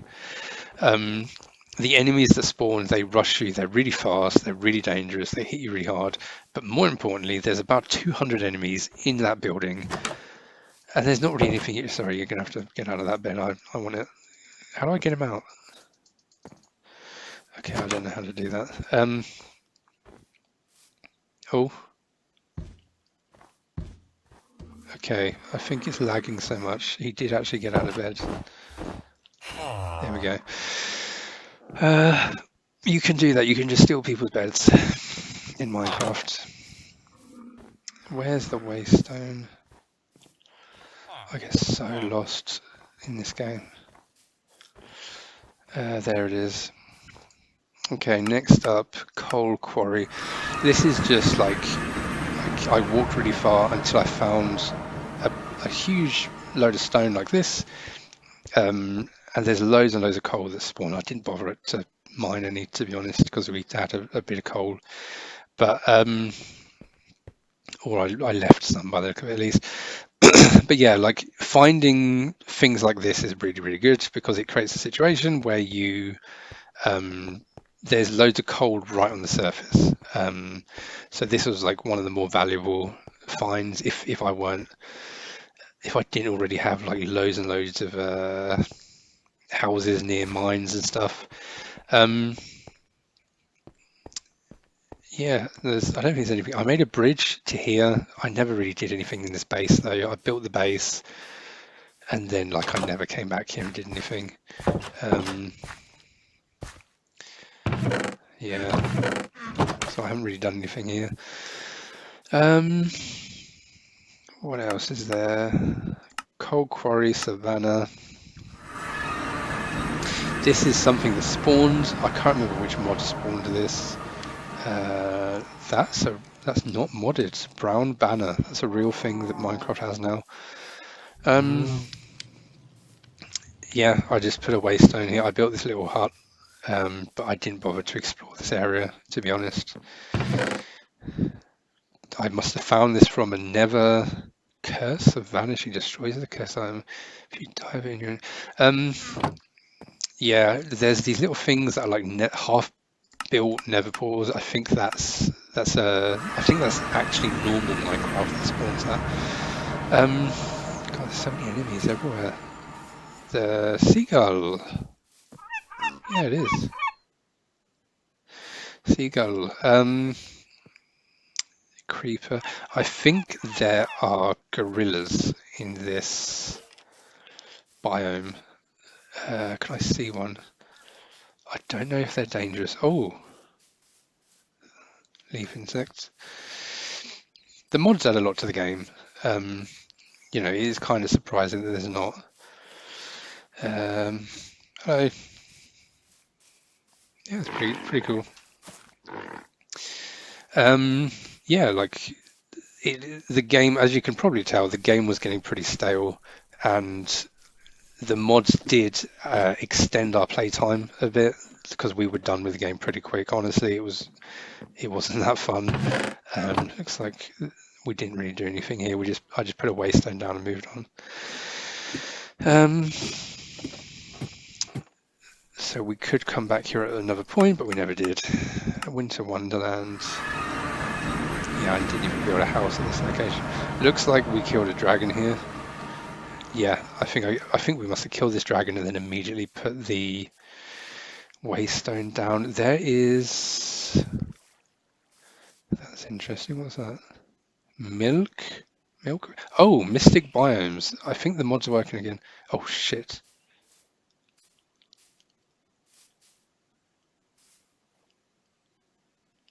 Okay, he's stuck. This is a big issue that mobs have in Minecraft, that the pathfinding is really bad. I don't know why he spawned here. Oh, fucking what the hell? Look at my health. Like, literally just fell on me and almost. What the fuck, man? Like, genuinely, this is from Ice and Fire Dragons. Do you see the point I'm trying to make? It's not a good mod. It's the fact that that's one of the best rated Minecraft. Oh, skunk. The fact that Ice and Fire Dragons is one of the highest rated Minecraft mods, to me, is insane. It's not enjoyable. What do I do? Oh, this is an interesting area. I didn't see this before. This is taverns and dungeons spawns these, because you can tell by this. If this is here, this is an area by taverns and dungeons. That's a really good mod. I'll talk about the mods in detail later. I don't know where the waystone is. I have literally no idea where the waystone is. I think it's in the snow. Yeah. Fucking hell. There's the skeleton. There's the waystone. Ooh, frost lily. That's cool. I can't sprint anymore. I do like the hunger system. I can't remember how the hunger system used to work. I think it was a thing, but I can't remember it. Yeah, this is a really unique biome. Oh, I know where I am. I'm near my last house. Okay, right. I might as well just show you the only interesting thing I built, to be honest. Let's go to, wow, it's laggy. Okay, I'm gonna have to restart the game. All right, I'll be back again.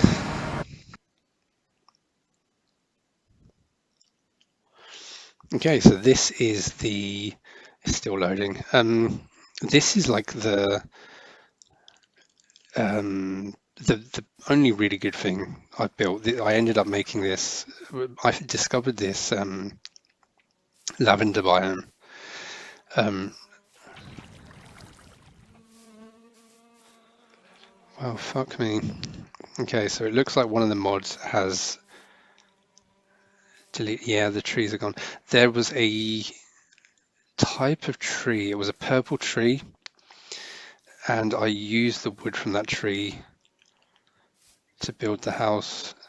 and I also planted that type of tree all around here. But it's not here. Oh, I can literally walk through this. Okay, well, that's disappointing. So let's talk about the base. Um, so yeah, when I found this lavender and it had like the purple trees everywhere, which obviously no longer exist, which is disappointing because it was a really beautiful area. I have no idea why it broke, but I don't know what mod it's from. Yeah, like I built a house out of the purple trees and I was farming them and whatnot. And it was a really basic house. And the idea originally it was just a block, and I really liked the idea of having a big kind of like witch or wizard tower built into the back of it that would loom over the house. As time went on, I kept expanding the house. I was building up and up and up, building balconies and things, and then eventually when I got to the top, I was building the roof, and I kept falling off the roof and dying, and it was pissing me off so much that I turned on creative mode, and then I was actually having a lot of fun. Maybe like if I just play creative instead of survival, I might actually enjoy this game more. Oh, the butterfly nests are still here. That's interesting. Yeah, creative mode was. You're right, mate. Entity Mystic Biomes Butterfly. Um, and yeah, I used creative mode to build the roof, and then I followed a tutorial for the roof, and then I started decorating and stuff, putting lanterns everywhere, which are just kind of floating in the air now. I finished the tower. What I'll do is I'll talk about the house last because it's the most interesting part. So let's talk about this next. So there's I built this. This is what the rails are for that I was farming. That's a tower I built. It's just kind of ugly. And then there's a cavern, and I saw a cave here. And at night time, the cave was lit up. So I had the idea to build a rail car. It's very, very laggy. It does go back by itself, which is good. So that means there's always a minecart here, and there's always a minecart at the other end. We should see it. There it is, traveling along, and that will go back to the house. I put that lava there. It doesn't look good. I should get rid of it. I was trying to burn the mushrooms. It's so hard to get rid of mushrooms. They're like, unlike leaves, where when you destroy the wood, the leaves disappear. The top of the mushroom stays, and it's just there's so many things that annoy me about this game. Like, why is it like that? Yeah, so I went and explored in this cave. There's these weird like glowing berries or something. We're gonna have to walk. Let's walk back, shall we? So that was something fun. That was a fun little project, making a rail car, but ultimately, like, it took a long time to do, and it wasn't worth doing. It felt like kind of everything in Minecraft is like that. Things take such a huge amount of time, and then they just don't really feel that worthwhile. But I think that's not the game's fault. I think that's just me being old. Like, when you get older, games start to feel a bit more pointless. Yeah, I mean, it's a really beautiful game. Like that, I wish the sunsets were here and the sunrise was there. I don't know. Maybe the idea of waking up in the morning in my Minecraft house and seeing the sunrise at the front of the house is better. But I don't know. I kind of like the idea of having the sun set where the house is facing. I'm just going to sleep. Oh, literally nothing. But I should be able to, yeah, of course, because the way, even though there's no walls anymore, I can just sleep. So I'll talk about the small. The fuck are you, man? What are you? Just shitting yourself. So these like cherry blossom things, I literally just copied from a tutorial. I had to spawn these blocks. I did it in creative mode. This one I think I did this legitimate. This one I did in survival legitimately. Yeah, they look great. Like, just following a tutorial, even though I'm not using my own creativity, they do add a lot to the world. Things I wouldn't think of, like these are trapdoors. I wouldn't have really put one and one together to think to do that. But and these things, I didn't even know these existed. I don't know how to get that. Um, and here's a swing that I also, what? Go away. What do you want, man?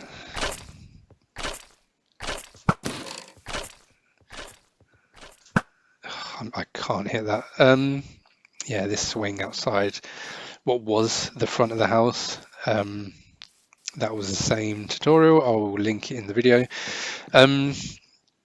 I've got the mermaid mod installed, so if I do this, you can see the mermaid tail, and the idea is that I can very, very quickly get to the ends of this, what is it called, like the end of the path. So instead of having to walk everywhere, swimming is a lot quicker, and it doesn't, I think the mermaid mod makes it so you do not burn stamina when you swim. Or maybe there's a glitch or something that does that. There is a village of, actual villages far away. These islands in the sky, there's nothing up there. I've been up to them, which is kind of, pointless. Most things in Minecraft, you see something cool and then you get nothing. What do you want?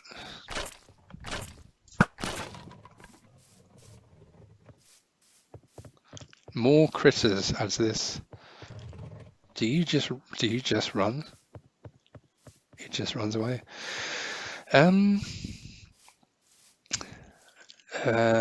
Yeah, these floating islands, I don't know what mod added this. I'm sure that's not in normal Minecraft. I have no idea what mod adds them, but they're really cool. They look great. It's just a shame that there's not like a treasure chest up on the top or something. There is something really cool that I saw on the internet. There's a village this way, but I'm not going to go there. This tower, I don't know what mod generates this, but it has this. Oops. Okay. And a bit of lapis for some reason, but like, I don't know what that is. There's a lot of things in this game that I think, like, are they interactive? Like, does a mob spawn near these? Like, is there? But it's so hard to tell. It's very hard to understand what's going on in this game. There is a village this way, so this green guy. I don't think this is a normal village. I think a mod, probably Dungeons and Taverns, added this village. But I'm not going to show you that. It's not very interesting. So this is something cool that I found on the internet. If you do this, you can make the lava float, and you can make an underground base. I didn't bother making the underground base, as you can tell, but I was going to. I did the lava. It took me a while, but I just couldn't be bothered to do any more, so I just dug my way out. Oh, just go down. Just go down. Oh my god.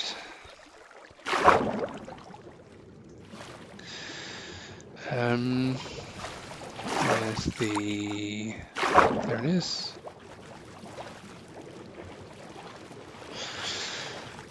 I haven't even started talking about the mods yet. I made a lighthouse.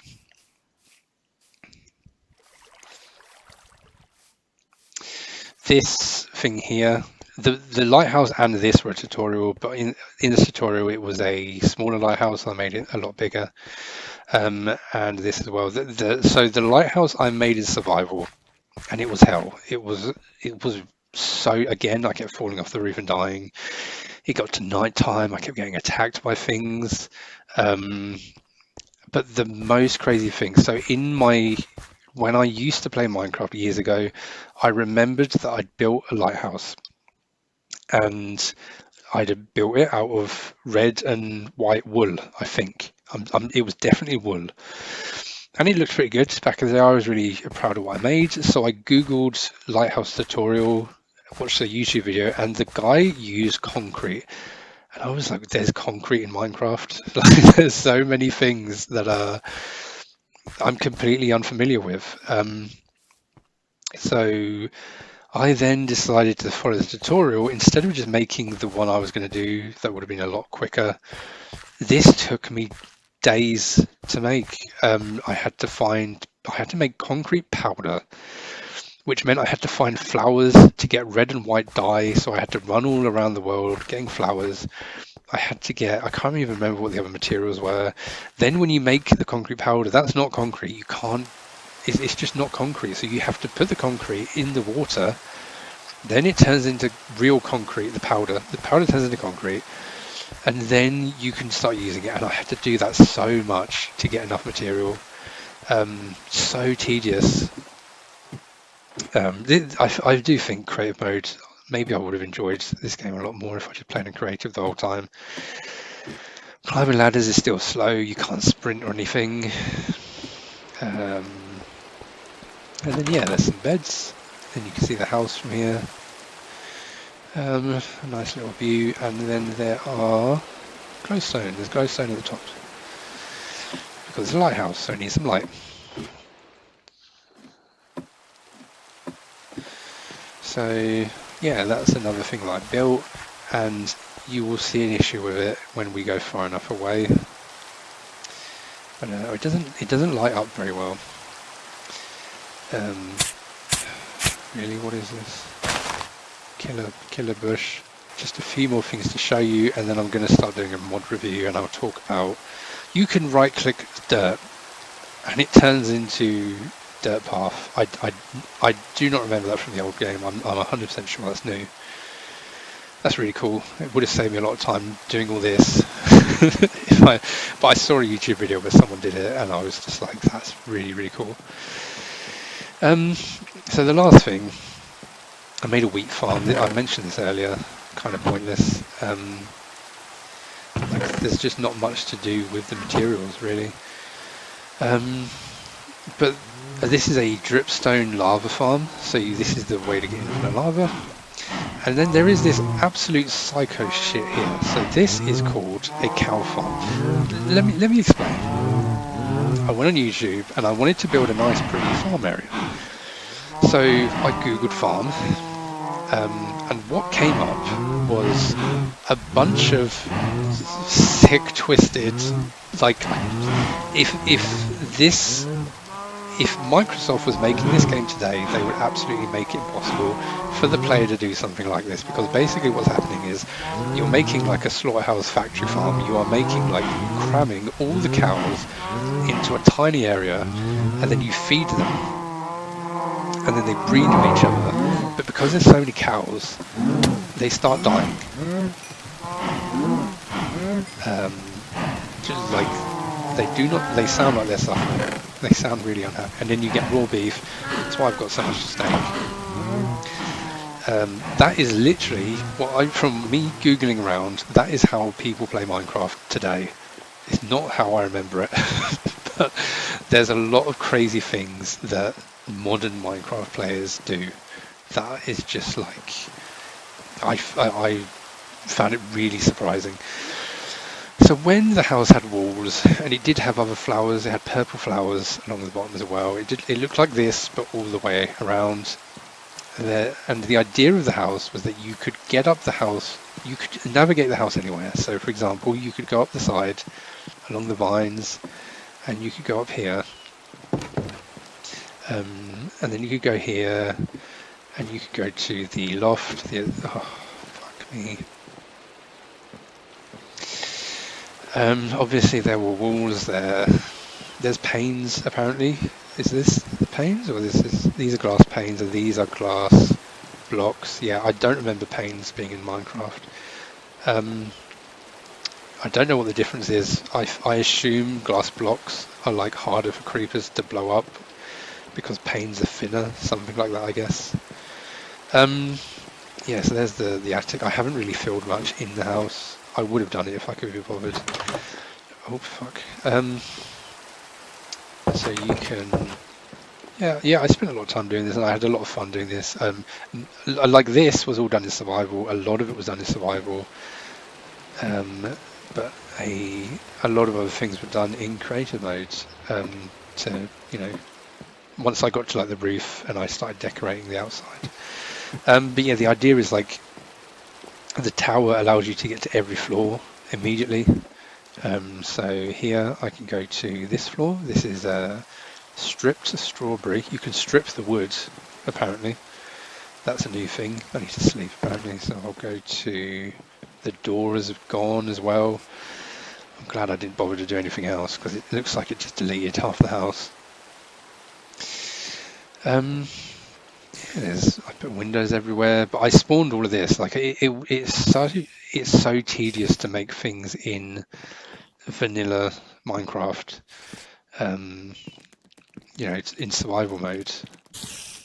I can hear a creeper.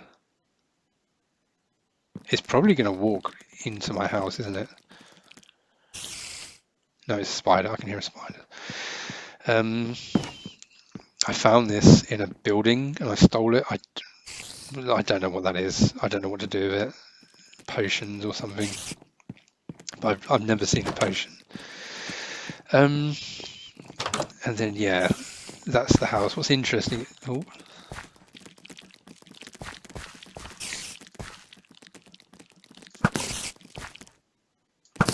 So that Nif's spiders mod causes the spiders to struggle to navigate the terrain. In normal Minecraft, it would have just ran at me, but yeah, I've seen spiders glitch out a lot. So even though that looks like a cool mod, it doesn't. It's not very good. That looks like the top floor, but actually because the house is kind of built into the dirt, that's the ground floor. The ground floor is here, and it's got my enchanting table that I don't really understand. Yeah, so obviously the stairs are gone as well.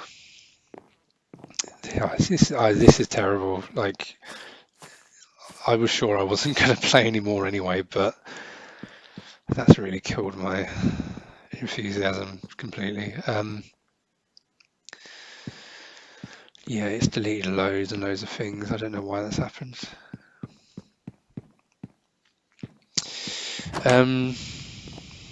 Yeah, that's kind of how the house works. Oh, I'll show you this. Actually, this is cool. So, this is my underground portals to, and I'm really happy with this. It turned out really well. It took me a long time. I did all this in survival. This was all 100% survival. I had to dig a huge area, fill it with torches to make sure things didn't keep spawning. And there's some gold apparently. Yeah, I haven't really finished it because my plan was to put the materials of the Aether were going to be here. This is Skyroot, Holy Stone. This is still the old ones, but I was going to make it like Aether themed in here. And you can go through. These were going to be Aether flowers. And then this bit was going to be like, this is Twilight Forest portal. And then what I do is I keep all my junk from these areas here. You can tell it's a pain in the ass how many items there are in this game and how many mods add so much stuff. And then this is the Nether room. These are Nether fungus. The wood is like crimson. Yeah, I didn't really add much. The portal needs to come further back, but it's because it was just here, and then I expanded the area afterwards. And I make sure to keep the door closed because I don't think things can come through the portals, but I get a bit paranoid with that. So the idea is when I'm going to the Aether and the Nether, I set my spawn point, I sleep in the bed, and then the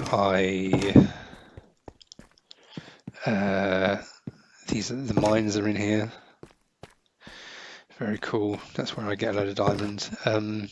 With the hacks, the X-ray mod, I basically dump my current inventory into these chests, and then I go and explore the Aether and the Nether and the Twilight Forest, so that I have like just Nether items that I'm collecting, and then I dump the Nether items when I'm finished into the chest. This is something I found on YouTube. This is called a bubble elevator. I think they called it a bubble lift. Yeah, which is a really nice addition. It allows you to very quickly go up and down to get from the top of the world to the bottom. And it shot me here. So basically there was a cupboard under the stairs here. This is completely black. That's weird. There was a cupboard here. There's a door, and then you would, so you didn't just see this. So in case a monster falls like a creeper, goes into the water and then shoots up and blows me up, it can't get through the door. But the door doesn't exist anymore. And the downstairs, when I originally made the house, it was literally just, oh, this is the problem with the lighthouse. You're not burning. What the fuck? He's literally not burning.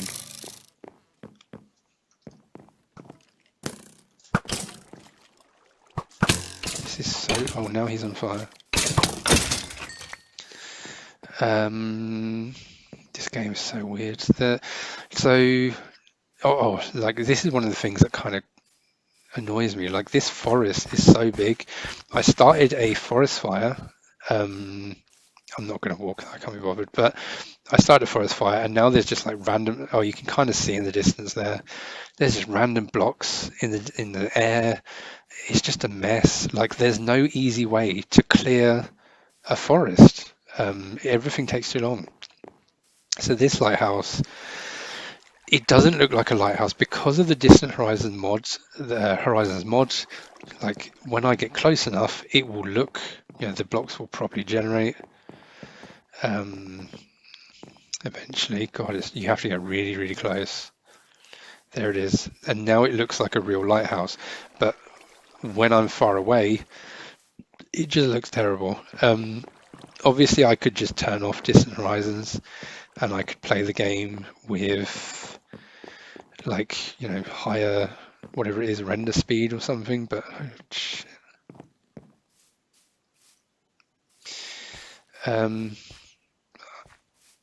oh, he sees me. Don't do it.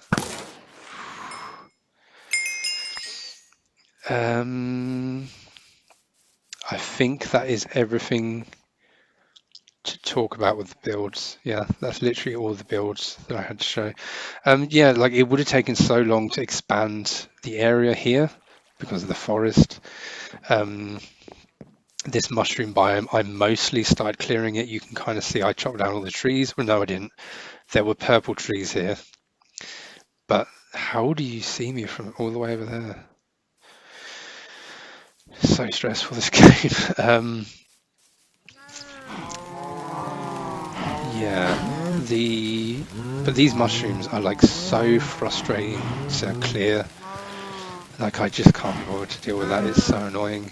I cut down quite a few of them, but it's just like really tedious.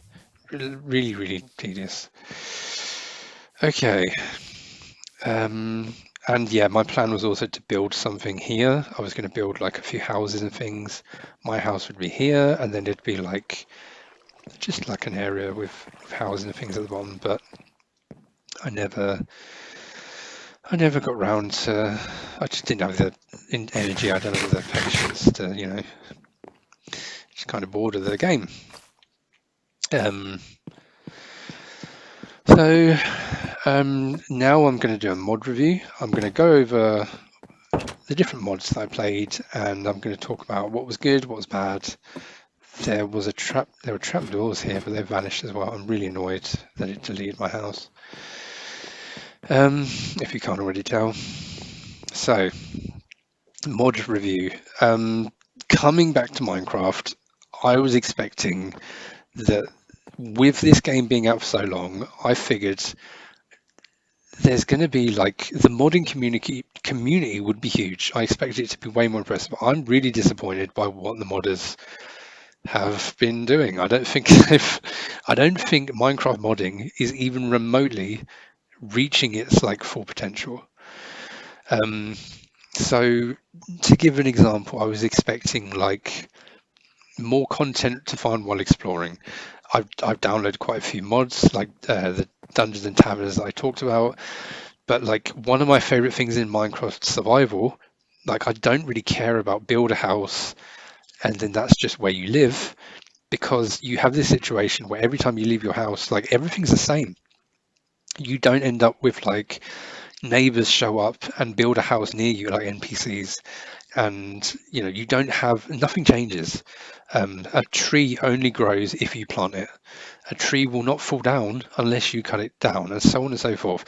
Obviously, this is very good for the players who want to make their Minecraft world look a specific way.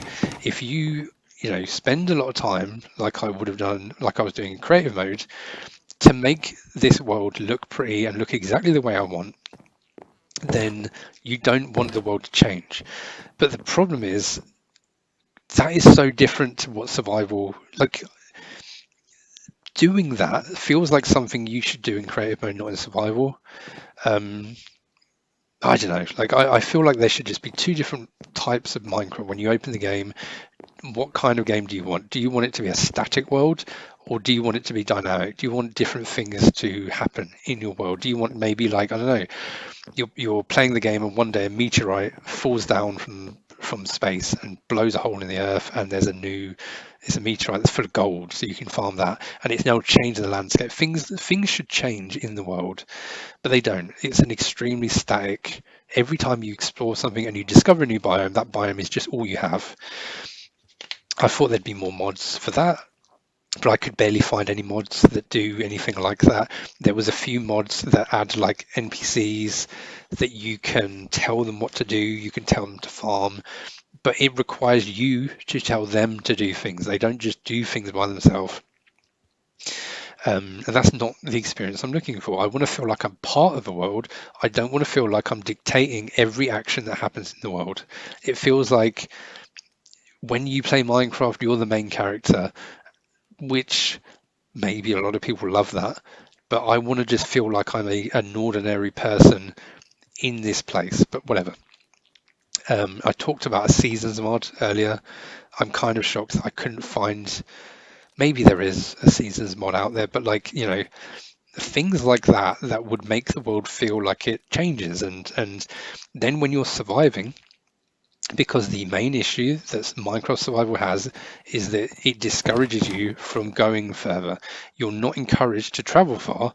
As you can tell, I had to download the Waystones mod to be able to teleport, because a Minecraft world has loads of things to find, but they're really far away. So what was originally happening when I was playing Survival, I found something cool in the distance.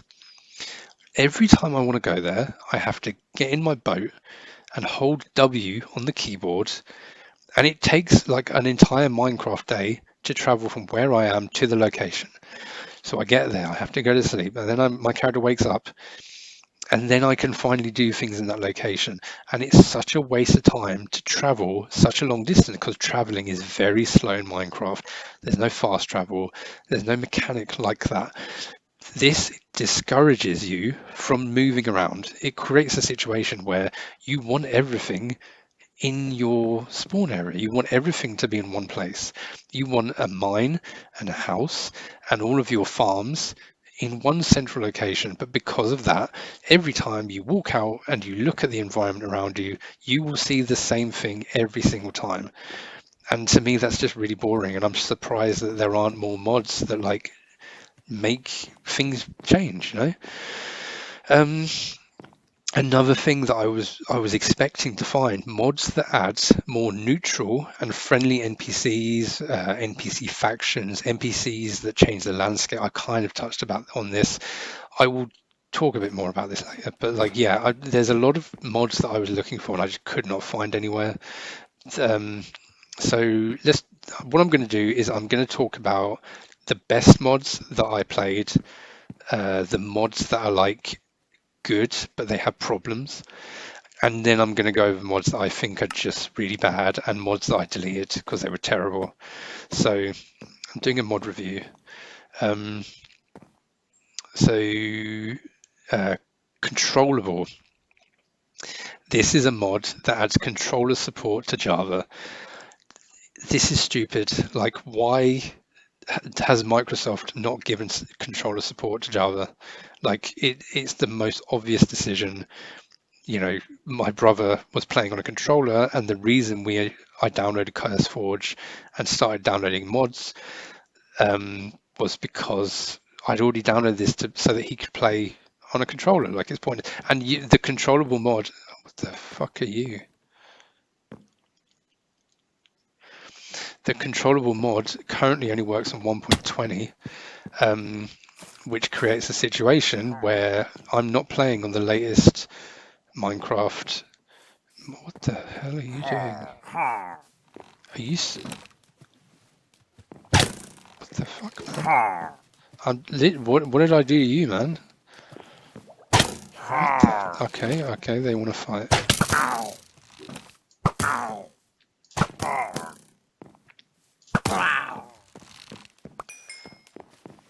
Yeah, as you can tell, fish get stuck. Oh, okay. There's a lot of these guys.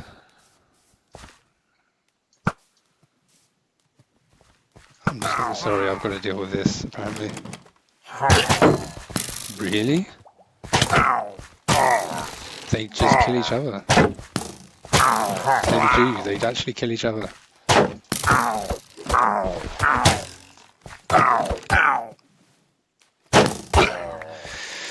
At least I got some arrows. So yeah, honestly, kind of disgraceful that Microsoft owns this game and they have not added controller support after so long.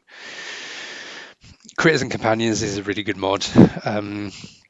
It added the leaf insect that you saw earlier. It only adds friendly mods, and I think you can like feed all of them, and they like follow you around. They're all really well made. They're all really well designed. So that's a 10 out of 10 from me. Cubes Without Borders is the mod that adds borderless full screen. Again, like 10 out of 10.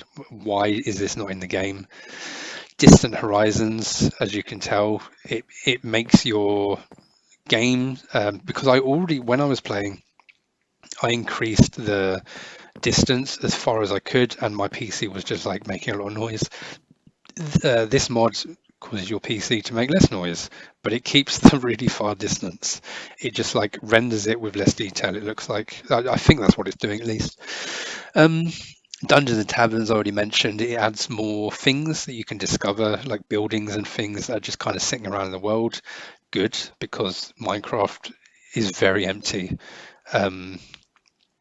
Embeddium, Sodium, like optimization mods. I'm running Embeddium. Entity culling I have as well. So basically, just Google optimization mods, but there's a lot of mods that adds optimization to the game, which should be in the game by default, but it's not. I'm using the falling tree mod. This allows you to destroy trees like instantly, basically. I was going insane cutting trees down, so this is like a must-have mod in my opinion. It's one of the best mods. Immersive overlays. This is the mod that is showing the time from the clock on my screen. I think it can do other things, but this is the only thing I've noticed that it does. But it's good. Yeah, good mod. Inventory tweaks. This replaces broken tools. So if I had another pickaxe, when my pickaxe is destroyed, the new pickaxe would instantly jump into my hand in the same slot. This is just amazing. This is something that's like, why does the game not have this? Like, obviously, when your shovel breaks, you want the other shovel you already have.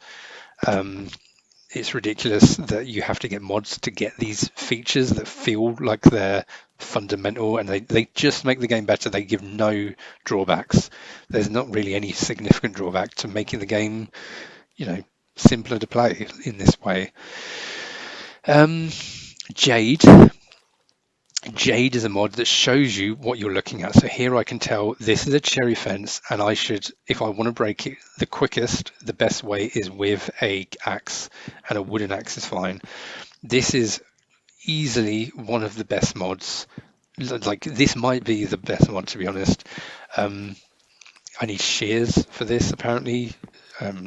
What you use for sheep, you need it for the leaves. Yeah, this mod is absolutely incredible. It helped me a ton. Being, there's usually stairs.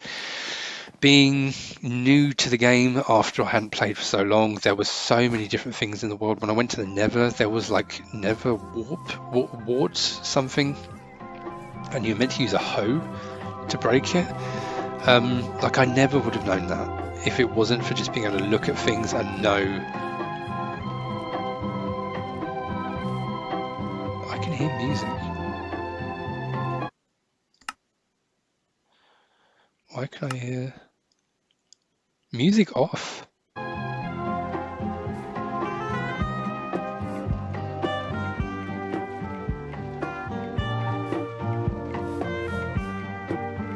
I can hear music.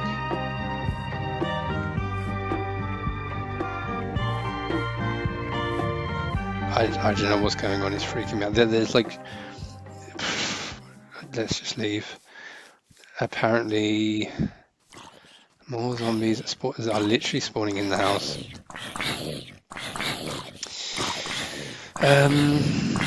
So yeah, this mod that lets you, like, look, I can see how much health zombies have. That's really cool. Really, really useful. It makes it so much easier. God, I need to go to sleep, I think. All these things are spawning.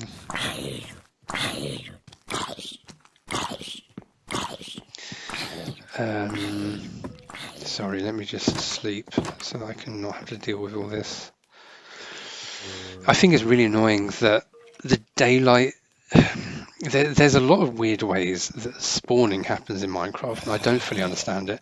But I've noticed that if I go down the cave, if I go deep into a cave and it's daylight, then mobs seem to spawn less. But if I'm in a cave and then it turns nighttime, mobs spawn more. If anyone watches this video, let me know if I'm going crazy. But like that seemed to be a real thing. So you need to keep track of daylight even when you're underground. This is weird because, in my opinion, when you're underground, the game should be spawning monsters all the time anyway. Like, that's where the monsters live. Jade is the mod I talked about. Journey map is this one. This was absolutely a game changer. Like, this was so, you can literally tell what parts of the world I've been to and what parts I haven't. So at some point, I think I used the flying mod or something, or maybe I just walked really, really far. Not flying mod, flying like ability or whatever. So yeah, and you can, sadly this is, oh, I can zoom out a bit more by apparently. But yeah, I can keep track of, like, the reason it's so good is because things like this, I didn't build. I wouldn't know that that's there if I didn't have the map. There are so many things where I would literally be walking past buildings without getting the fun of exploring them if it wasn't for the map to tell me where things are. So the map, I feel like it does break the game a lot because you can tell where every enemy is. Like, the map maybe tells you too much, but it's still really good. It's a great tool. Just enough items. This lets you see this. This is, again, in my opinion, it's like essential because you can see modded items. So, these are from More Critters. These are from those items from More Critters. Apparently, Treasure 2 has added this. Mystic Biome has added things. Loads of things, apparently. Unusual Fish mod. So, like, and then it creates a situation where, like, let's say that I want to know how to make, this. You apparently can't make it. It's just something on the floor sometimes, I guess. But, like, if I want to make an oak door or let me find something actually interesting.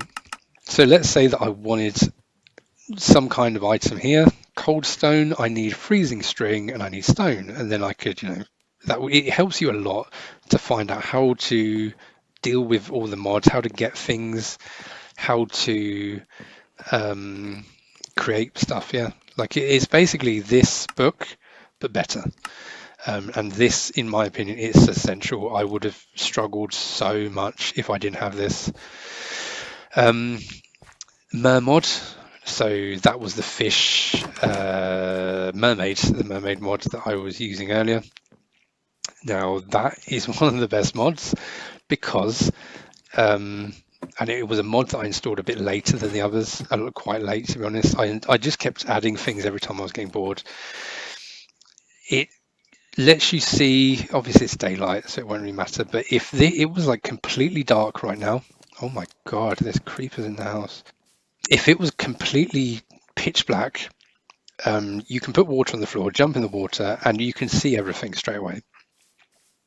And that is huge. That is like such a big deal to be able to do. If I jump in this water, it doesn't make a difference because it's daylight.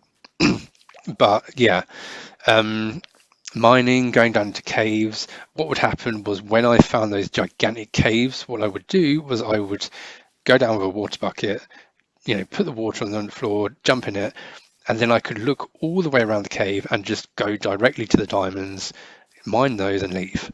Instead of having to mess around, make a load of torches, waste all my coal, putting torches all over the place, just trying to hope that there's something good in the cave when usually there's nothing. You can just go straight to anything in the dark. So yeah, really good mod. It also lets you breathe forever underwater. It breaks the game entirely, but it was really fun, and I've had a great time with this mod. Mouse Tweaks. Mouse Tweaks is a mod that I don't really know how to explain it, but it lets you I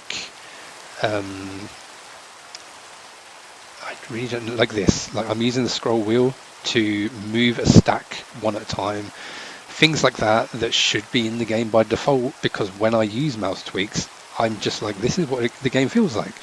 And then if I make like a vanilla world without mods, I'm like, God, this game's terrible. Like nothing, it's so hard to like do anything.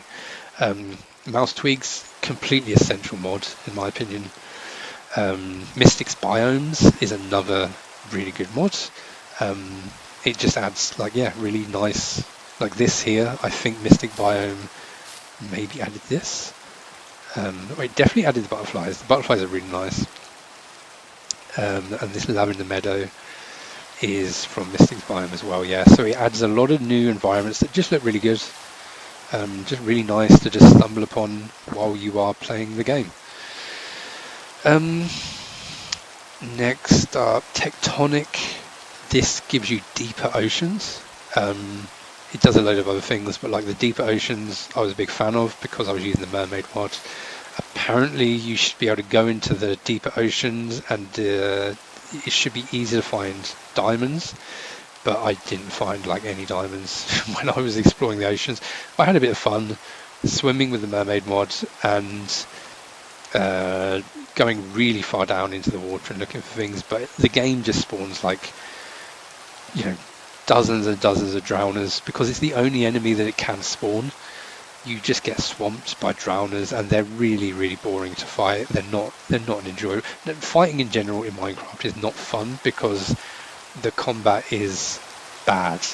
I know there are combat mods, so I probably should have tried downloading a combat mod to make the gameplay a bit better, but yeah, it's so bare bones, it's really bad. Terralith. I think Terralith comes with Tectonic, but Terralith is really, really good. It adds like a Yellowstone biome. I'm not going to go and show you it, but like there is one over there somewhere. Basically, I'll walk to the edge and I'll look in the general direction. Yeah, those two are really good for world generation. Unusual Fish mod, that's the last of the really good mods that I want to talk about. It adds more fish. Not much else to say, but I haven't encountered many fish that were like really aggressive or dangerous or difficult to deal with. No, I can't see the Yellowstone area, that's a shame.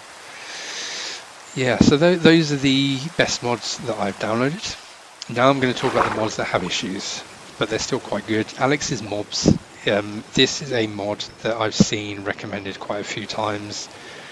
The majority of the mobs that it adds are really, really good. They add so much immersion. They add so much just like fun little friendly animals that exist in the world. It makes the world feel less empty. However, there's a bunch of enemies that are extremely difficult to deal with and just frustrating to deal with. There's two in the Nether. There is a Crimson Mosquito. Me and my brother had such a bad time with that because the mosquitoes can spawn basically anywhere in the air, and they would just spawn above us, fly down. They get stuck on your face. They're just really difficult to deal with. Drop bears, which are also in the Nether. They have way too much health. They do way too much damage. They're just a nightmare to deal with. The Nether is already so hard. Like, we went to the Nether to get glowstone to go to the Aether, and then as soon as we did that, we just left. We just immediately left and never went back because it's horrible. It's so stressful being in the Nether. They've added so many. There's like zombie pigs and normal looking pigs, and the ghast. I remember the ghast from when I used to play. I don't remember what else, but there's like loads of different things in the Nether now. There's different biomes, but I saw them on the map, but I never walked to them. But I saw on the map there's like a green biome, so maybe there's like a Nether jungle. So yeah, Alex's mobs, and there's also the tornado. I can't remember what it's called. But Alex's mobs adds a tornado that throws like dust at you. It's so hard to deal with because the developer gave it every single thing. If you try to fight it from a distance with a bow and arrow, it can also shoot projectiles at you, and it also walks towards you infinitely. So you have to keep running away, repositioning, turning around, shooting your bow at the enemy. It's just annoying. If you try to fight it with a sword, if it touches you, what it does is it sucks you up and it throws you in the air, and then you fall down and you take full damage and die. So you can't do anything. Melee combat doesn't work, distant combat doesn't work. That's fine though, right? Because obviously they made the enemy have like no health. No, these things are pretty tough to deal with, and they also spawn in about like 20 of them at a time. And they all focus on you. They don't attack like the Iron Golem or whatever. So you end up with like 20 tornadoes chasing you around trying to kill you. So yeah, I turned those mobs off, and there's probably other mobs that Alex's mobs mod adds to the game that are terrible. So I'm kind of mixed about Alex's mobs. But the majority of the mobs that it adds are really, really good, and I really like them. Nif spiders, I mentioned earlier, it makes the spiders bug out a bit. It does make them more naturally, like they're supposed to be able to walk on ceilings and walls and things properly, but it causes them to bug out, so that's a problem. The Aether, so I mentioned this earlier, but a lot of the mods are too difficult. We couldn't beat any of these mods. We went into the Aether, we explored, and I found a big temple, and we went for the temple. It was full of Valkyries, but they were all friendly. So we just kept walking, and then we eventually got to the Valkyrie Queen, and she said, if you kill 50 Valkyries, then I will fight you. So we made sure to build a house and a bed. We slept in that, and then we just kept having to walk in, kill loads of Valkyries. If we die, we respawn, kill the Valkyries. Cool. And now we get to fight the boss, and we could not meet it. We must have died about 20 times to the Valkyrie boss. We only had iron armor, I think, at the time, but it was just so difficult. We could not beat it. I later watched a few days later, I watched someone else playing the Aether mod, and when they played, they came across a enemy that's like a cube. It floats around, and you have to fight it with a pickaxe. And I was like, so were we meant to fight the enemies in order? Like I assumed all of the enemies would be balanced to when you first arrive in the Aether, how you fight them, um, or something. I thought there'd be some kind of, but apparently, like with a lot of modern video games, in order to play the game, you have to Google what to do all the time. You can't just play it. You have to like look up what to do. Um, so I explored my Aether world, and it turned out that right near to our spawn point, there was actually a dungeon that we'd walked completely past. We couldn't find it. It was a dungeon that led to this easier fight. My brother had stopped playing by this point. He was bored of Minecraft, so I went in solo. It kept spawning little enemies. I got to the boss, and I could not beat this boss. I must have tried about 5 times. I went in with like a diamond pickaxe, a Zanite pickaxe, but the Aether it was too difficult to fight the enemies. I'm just not good enough at the game. I get it, fair enough. Um, I don't really know what I'm supposed to do to get better is the problem. Again, like I guess I need to, because the game doesn't really teach you anything. I put all these vines here so that if I was outside the house, I could easily go up and down. Um, so yeah, that's the Aether. Too difficult for me. I'm not good enough at video games. um, Twilight Forest. Twilight Forest. Again, I think it has the same problem where I went in. My brother had stopped playing by this point, but I finally built a Twilight Forest thing. I went in. It looks beautiful. Both the Aether and the Twilight Forest. They look gorgeous. I think even if I started a new Minecraft world, I would still include those 2 mods, just because like they're just really well. They look great when you go there. Um, but the Twilight Forest had a similar problem. I walked up to a castle, and there was a bunch of yellow crap all over my screen, and I couldn't see anything. I didn't know what was going on. I couldn't find the entrance to the tower. What I ended up doing was making like a big stack of dirt directly up to get to the roof of the castle, because it wasn't letting me mine the castle. I couldn't break the blocks. I went all the way to the top, and then there was just like 20 enemies, skeletons and stuff. What is that? There was loads and loads of enemies, and um, I just died. Yeah. um, and I realized again, I watched the tutorial, I watched other people playing the Twilight Forest, and it turned out that you're supposed to do things in order. So you're supposed to find a specific like type of enemy to fight. So eventually I found it. It was a Naga. It's like a Medusa, basically. It's like a snake woman. So I fought the giant snake, and that was a really, really well designed fight. I really enjoyed it. I actually managed to beat it first try.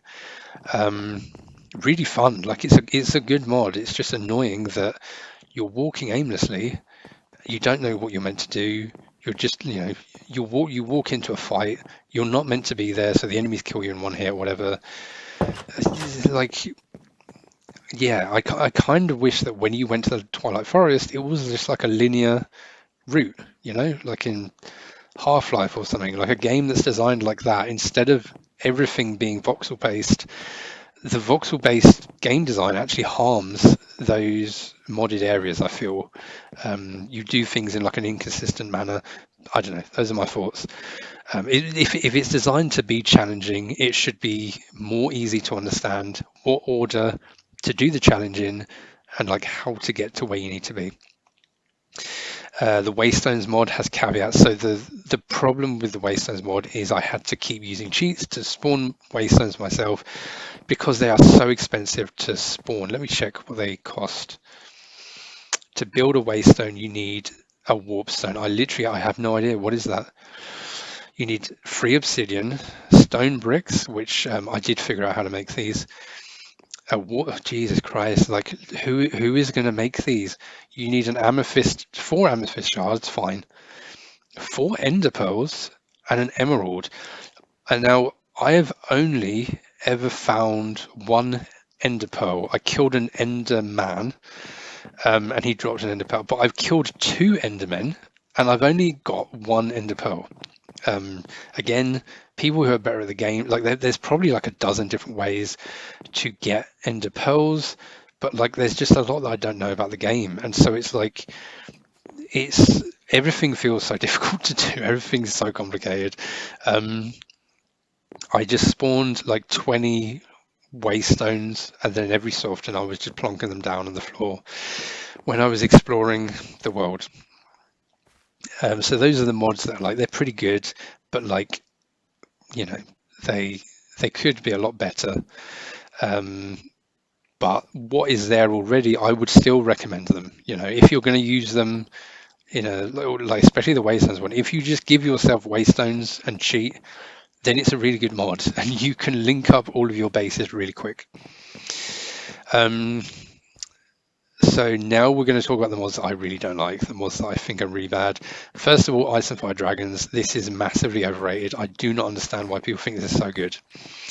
I've found Cyclops, I've found dragons, I've found that sea serpent thing. I've killed at least 2 of those. Um, what else? A Medusa thing, like a snake lady that kills you in 1 hit, because of course. And pixies. So I've seen quite a lot of things from Ice and Fire. The things look good, but it has a problem where it expects you to not only be really good at the game, but it expects you to have like the best gear for any fight. So what was happening was really early on, we were finding the Ice and Fire stuff, and we were just getting one hit killed by things. The Medusa in particular, it 1 hit kills you, and when you get killed, your items are not there. Your dead body is turned to stone, and your items are all gone. Um, which was just a nightmare, because it's like, great, all my gear's gone. All that gear that took us ages to mine is gone. The enemies take so long to kill. They have so much health, but you can be killed immediately by them. Like, it's not good balancing at all. And the enemies have like so much health. The Aether enemies had so much health. The Ice and Fire dragons and things, like everything's so deadly.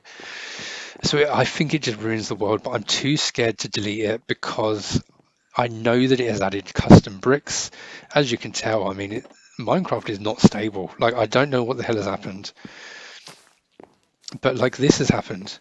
If this is so easy to do, it's so easy. Fucking hell! Do not fucking break my house. Oh, you piece of shit. I mean, it was broken anyway, I guess. What even? Let me sleep. Ice and Fire Dragons. So, yeah, crap mod. I don't like it, but it also adds a few items. Adds silver. Silver is just worse than diamonds. So what's the point? What is silver for? I don't know. Again, in order to find out what silver is for, I need to like Google it, because there's nothing in the game to tell you what to do or anything. In fairness, I think the Aether gave me a book, but the book didn't tell me what to do. What I had to do was I had to find a block, and I had to put the block into the book, to whatever. Like, I couldn't be able to piss around. It was just another item in my inventory that was wasting space. So I didn't use the book for anything. I quickly got rid of it. Because the Aether gives you so many items, you never know what you need. You don't know what is going to craft into something important, so you just kind of want to collect everything. And then you've just got chaos inventory management. Okay, another really bad mod. More critters. So I like more critters, but it adds something called the Shriek Bat. This is just a really annoying enemy that wakes up the warden. Um, I feel my thoughts are, if you're a modder and you're making a mod pack that's like a mod that's full of new creatures that it adds to the game, here's an idea. If you want to make stuff that kills the player and makes things more difficult, make that a mod pack.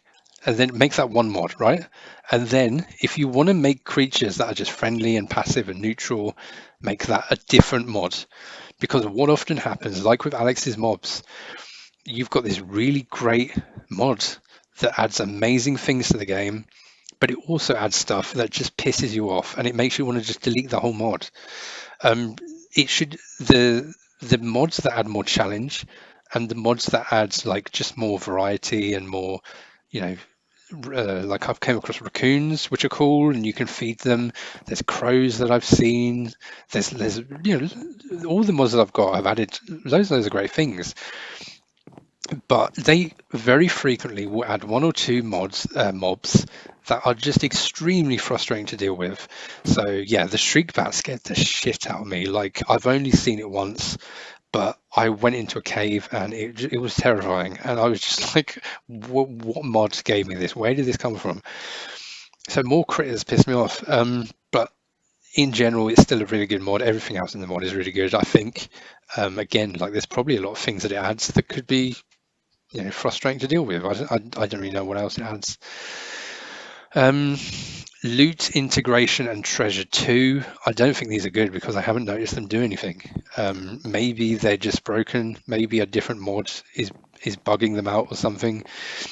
But these are two mods that are supposed to take items from other mods, and when you find treasure chests in dungeons, or treasure chests just in the environment, in the world in general, the mod is supposed to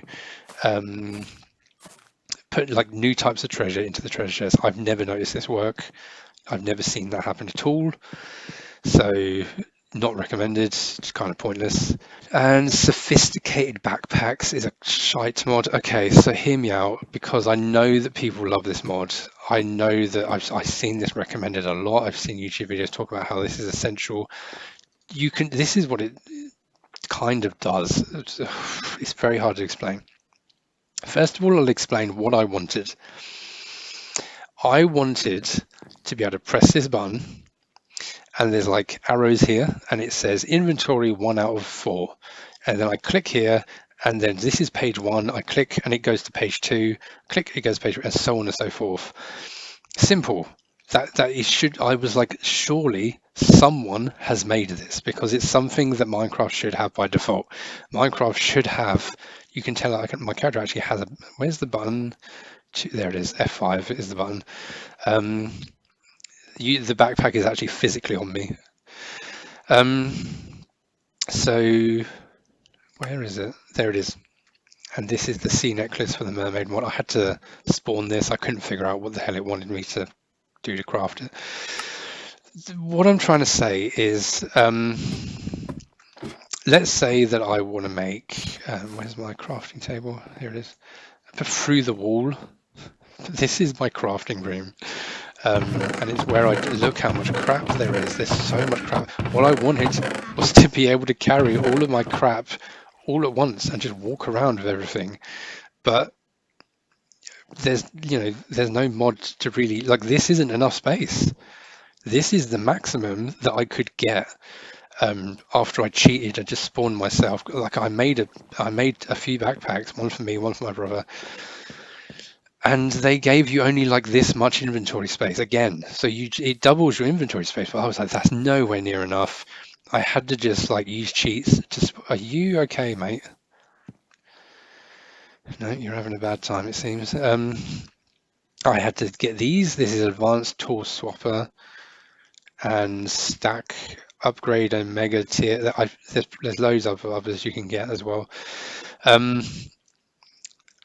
these allow you to stack more than like 64 and whatever. Like, it's still not enough space.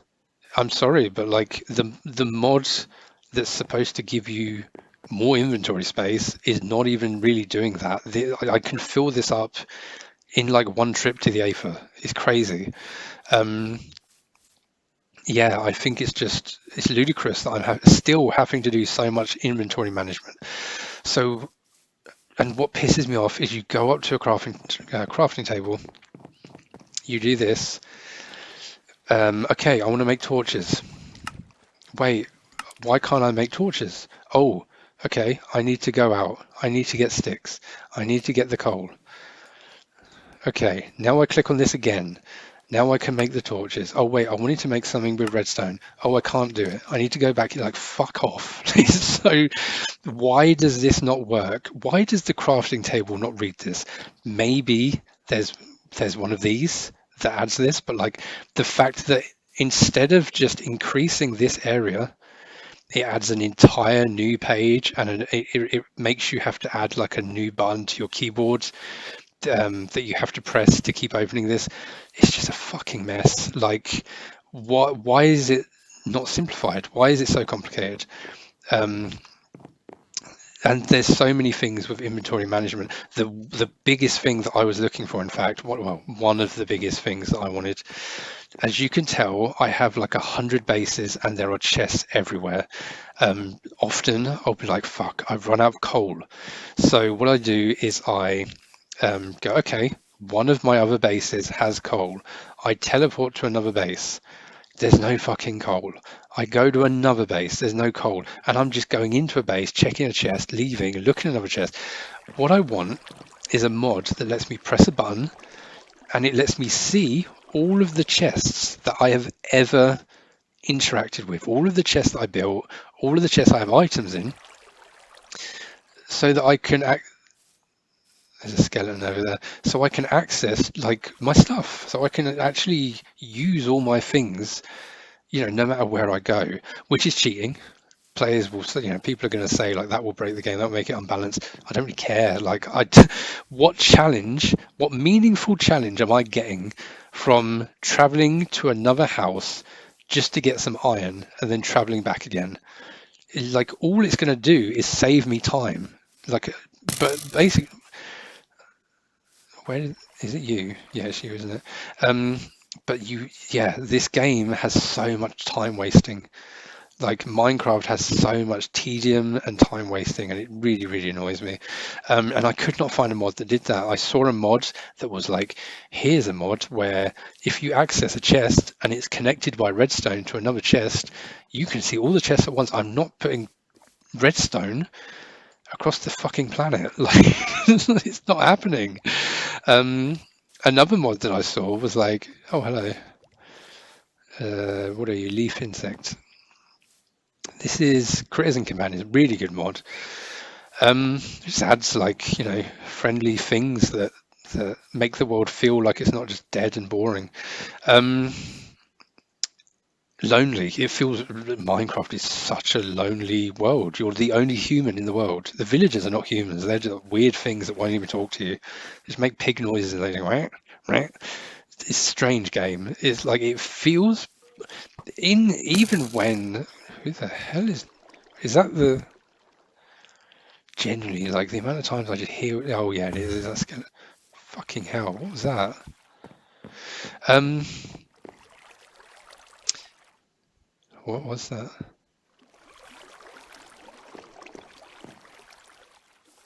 getting dark so I forgot what oh my god okay I need to kill you shears how did that happen why do I have shears where's my sword oh weird I don't know how that happened oh, also Ice and Fire mod, it adds pixies to the game, which I thought were really cute.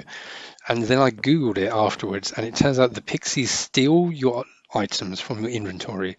So fantastic, more annoying bullshit.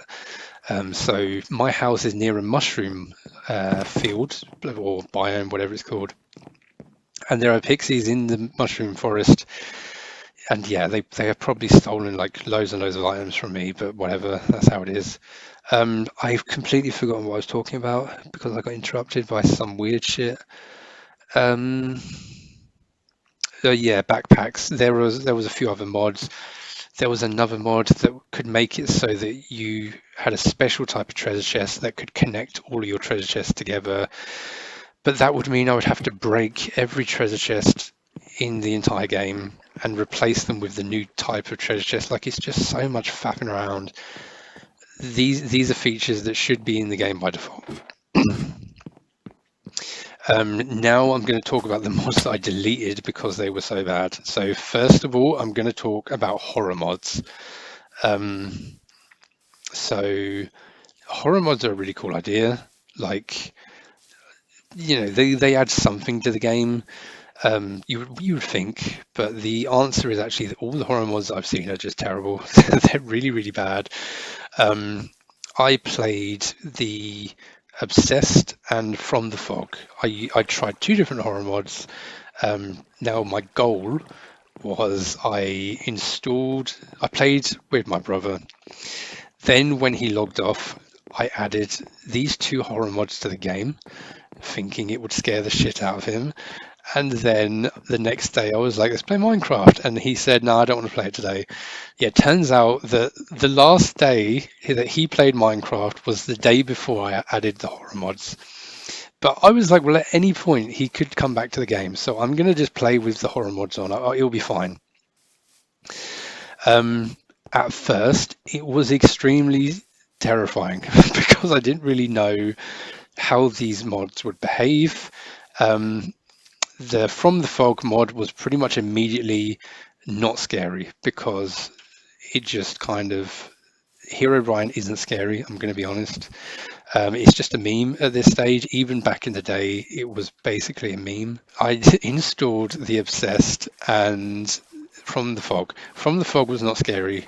After literally seeing Herobrine like twice, I was like, oh, that's what it does. It makes the guy, he's standing behind me when I turn around, then he vanishes. I'm looking at something, then I turn around and look at a tree, and he's standing behind the tree, and he vanishes again. Just like if I don't know, really stupid mod. And the Herobrine player model is not really scary. Once you've seen it once, you expect to see it. So every time you see it, you're like, oh look, there he is, as Herobrine, my good friend. But the Obsessed, when I first installed it, I was terrified because I was checking like every corner looking for where the Obsessed was. I couldn't figure out, where is he spawned? Where's he going to be next? And I was like, for about 3 Minecraft days, I was terrified. And then a message appeared in my in-game chat, and it said, "The Obsessed has spotted you," or something like that. And I was just like, wait, you can tell the Obsessed, he replaced that with a redstone. He does a few little things like that. He never did anything that significant. I think he did something here. Yeah, he did this. It says sign type 7, line 1. I think it said something, but because I deleted the mod, it kind of bugged out or something. So yeah, basically the Obsessed then announces that it actually activated, and that annoyed me because I had been really, really scared looking for the mob, and I hadn't seen him anywhere. And then I realized that I'd been scared of nothing because it hadn't actually spawned in yet. So eventually the Obsessed announces is there. Oh, this was meant to be a minecart cannon. It doesn't work. I saw someone on YouTube do it. Apparently you need to like change your minecart speed so that it shoots you far further. I don't know, stupid. Like it's so complicated. There's so many different things in this game all the time. Yeah, eventually when the Obsessed did spawn in, the first few times when he showed up, my brother, I don't know if this is like a swear word in another language, I'm very sorry. But yeah, the first few times the Obsessed spawns, like it's just a stupid mod. Like he gave me something called sewer garbage, I think it was called. And I looked at it and I was like, but there are no sewers in Minecraft. Like how could he give me this item? It doesn't. Where did he go to a sewer to get this? It doesn't make. I put this here to scare my brother, but he's never come back to play the game. The obsessed loses realism like immediately. So what happens in this game, and I've seen other YouTubers do it. The horror mods are not designed to deal with all of the things that the player can do. For example, if you just do, have I got any? That there you go. Now none of the monsters can get me. Like, I've seen people do this. If that's all it takes to make a horror mod break and the horror mod can no longer kill you, whoever made the mod has not really like considered all the options. Or like, if I just dig and hide it, I don't want to break the sand in case the whole thing collapses. As you can tell, it does it a lot. It just falls into the ground. So if I do this and now your horror mod can't get me, like, what the hell? I mean, you know, I don't know. There's too many ways to exploit the AI of the horror mods.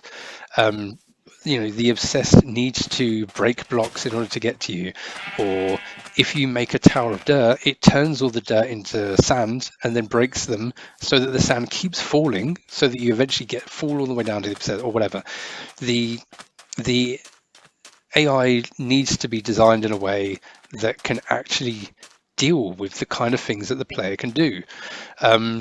Another problem was that it just kind of, instead of it being just a dude who has a house somewhere and then he shows up at your place every so often to watch you, and then when you spot him he runs back to his house, and then eventually one day he kidnaps you and takes you to his house. Like, the idea is a stalker. That's the fear of the mod, but it doesn't do any of that. What the mod does is it appears out of nowhere.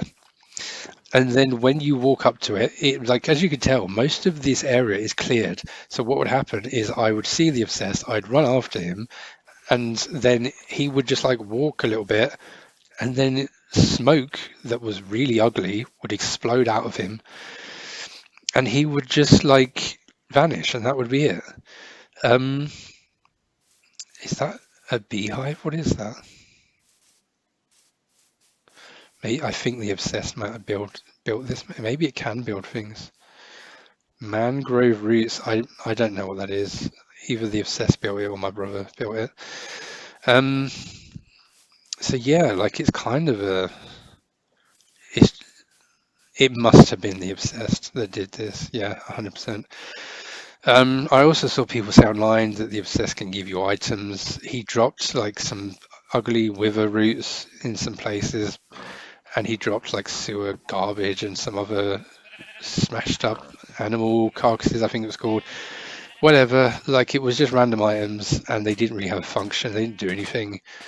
So and the other mods that I googled to see what kind of mods exist in this game, guess what? They scream and make a noise and run at you and kill you in one hit. Like, that for the most part is the best that this game has to offer for horror. But the biggest problem with horror mods by a long shot is that when you download a horror mod, you know that you've downloaded a horror mod. So you go into the game expecting it to happen, and it's a completely different vibe straight away. Compared to, for example, one of the scariest things that has happened in Minecraft, I think this was after I deleted the Obsessed and From the Fog. I went into, by the way, one time my brother, I logged in and I was like, where's the iron? And he said, I used it. And I was like, what do you mean you used all the iron? And he said, I made this. And I couldn't believe it. He literally used all the iron. This is all he was able to make. Like, these blocks cost so much. Anyway, what was I saying? So yeah, the Obsessed. Also, this is my house. I assume the Obsessed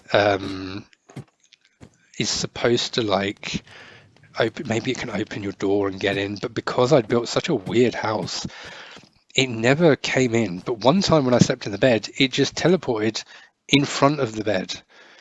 because I guess it couldn't walk in, um, which is another problem with horror mods. Like they don't move around. Also, it's so ugly that you have to put flipping torches everywhere to stop enemies spawning, because the spawning in this game is really aggressive.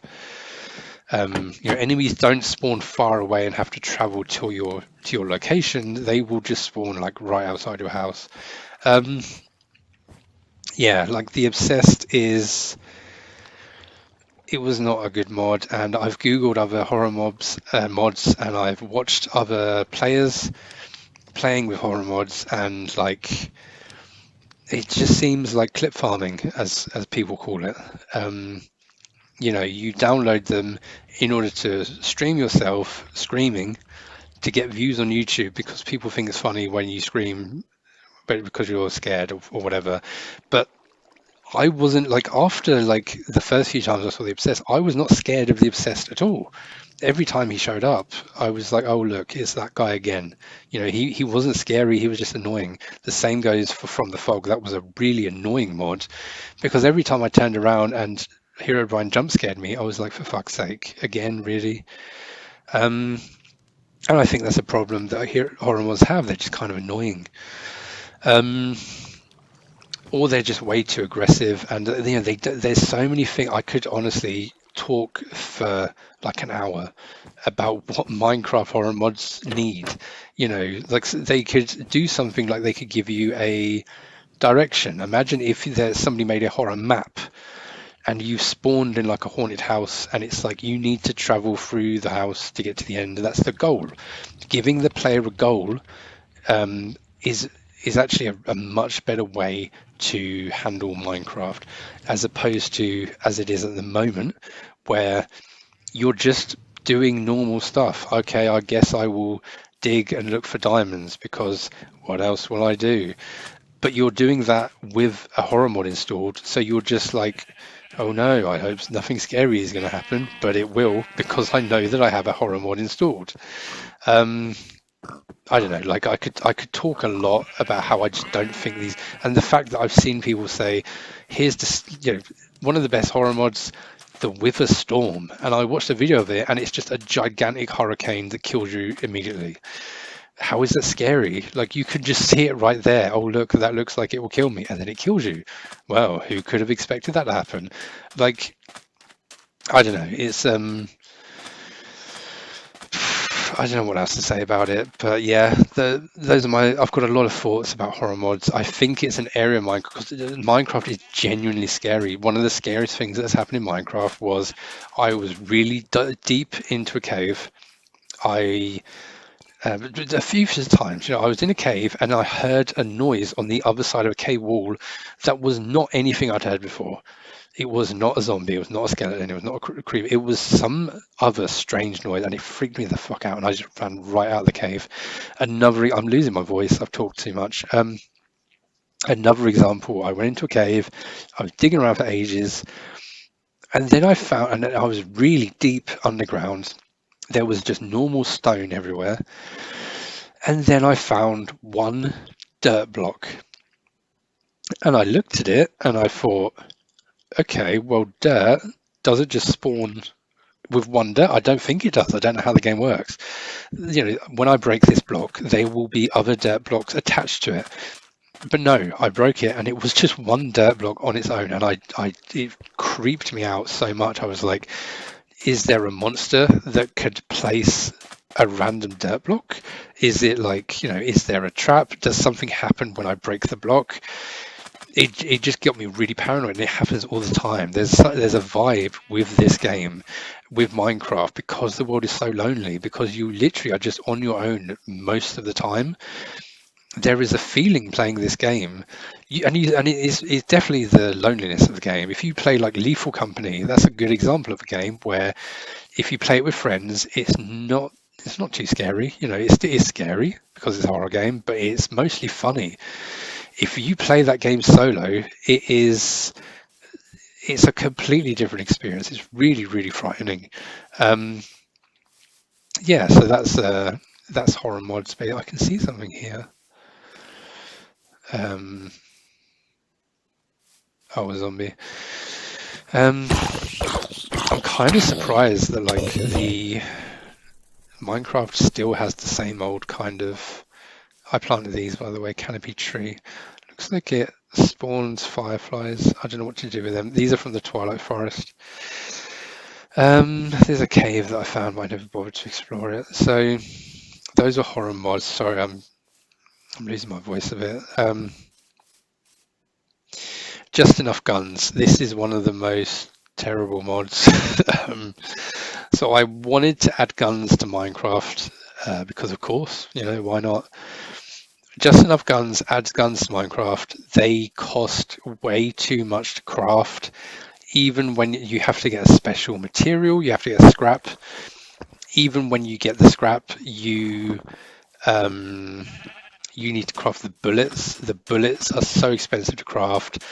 The guns do not like one hit kill stuff. You're gonna need to like it costs so many resources to deal with it. I literally just started spawning guns and bullets to myself because I just could not be bothered to deal with all these confused. Like, what do I need to make this? I don't know. It's so confusing to figure out what you need to craft all this stuff. So, bloody skeletons. So yeah, that wasn't the problem though. The problem with the Just Enough Guns mod is that it does not just allow you to have guns, it also spawns enemies with guns. Same problem I mentioned earlier. Mod developers, if you are making something cool that adds these cool features to the game, here's an idea. Make it what was that in this game? Make it so that the mod that just adds the cool fun things is its own thing. And if the players want a challenge, that is a separate mod. Because what was happening was we were getting attacked by enemies with guns in every cave we walked into. We were getting like these skeletons right here. You would have like a mob of skeletons would arrive with guns. There would be illagers or pillagers or whatever they're called with guns. There were raids that were happening. There were entire there was periods of time where it was like raid 1 out of 3. And I killed like 20 enemies, and then another 20 enemies spawned, and they all had guns, and they were all killing me. I understand that some people would find the extra challenge fun, but what is happening is if a player wants just like a nice, fun, simple mod, what is happening is the mod is adding like 20 different things to the game, and one of those things might be good, and the other 19 might be shit. And you have to go into the config files to figure it out because by default all of the annoying stuff is turned on. Even when I went into config and I kept turning off, I had to download the config mod to deal with this. I turned off all of the things that spawn enemies with guns, and they still kept spawning. So in the end I just deleted the entire mod and I just use a bow and arrow instead of a shotgun or whatever I had. Yeah, so terrible mod, which is a shame because like it's very well made. The guns felt really good, the animations were really good, but it's just annoying. Valerian, this is a mod that I could not get to run on this version of this modded world. I made another world. It's exactly what I want, basically. It looked like exactly what I wanted. It's a mod that adds different factions of NPCs to the game. They have castles and they have like, there's little villages, then there's human looking NPCs. I think they can give you quests and things. It looked really cool. I spawned into a world. I couldn't find the flipping, settlements. I started a new world. I just kept trying. Eventually I find a settlement, and it's a tower, and I'm like, cool, I'm going to go up to these people, say hello.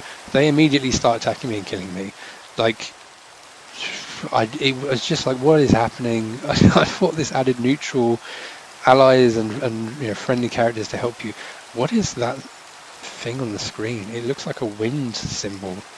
Oh, lightning. Wind for 15. Oh no, what does wind mean? It's 4 o'clock and there is wind and lightning. Um, anyway, what was I talking about? Yeah, so Valerian, I don't know, like the trailers and stuff look really. It's not finished though, so like it probably would be. It'll be really good when it launches, hopefully, if it actually gets finished. But I've seen a lot of YouTubers and stuff and comments on CurseForge talk about the fact that a lot of mods just don't get finished. So I don't have high hopes for that, but it looks really good. This is a similar problem with another mod. I installed Roamers to this world. So Roamers adds little characters that build their own houses. Brilliant. That's the kind of thing I wanted. So I summoned a Roamer spawn egg, and I put the Roamers near my other house, where the lavender forest is. And then I just left them to it, and they didn't do anything. They started breaking loads of blocks. They put down a campfire, and they put down a crafting table, and then they just stood there. I walked up to them. I gave them like a diamond shovel, a diamond pickaxe. I gave them loads of like iron and stuff. They didn't do anything. I don't know what's wrong with the AI, but it was all bugged, I guess. So that was disappointing, but I left it in the game anyway because I thought, eventually they might build their own house, hopefully. Mobs don't even attack them. So they are not like players at all. They're just kind of like weird NPCs. And then one day a bunch of people spawned here. They walked into the house and then they smashed these chests. And I was so pissed off. I was like, what the hell is happening? Apparently the Roamers mod, again, instead of just adding something fun to the game, it adds extremely annoying enemies called bandits. They break into your home, they smash your chest. They don't just steal from your chest, they do take your items, but they literally destroy the chest, and all your items are all over the damn floor. So that's a terrible mod, don't bother with that one. And it didn't even work. The fun part didn't even work. Last one that I deleted was Tohu Made, I think it was called. I saw a YouTuber using this, Lovestar, had this mod, and she used it to make an NPC that was, it would like do the farming for her.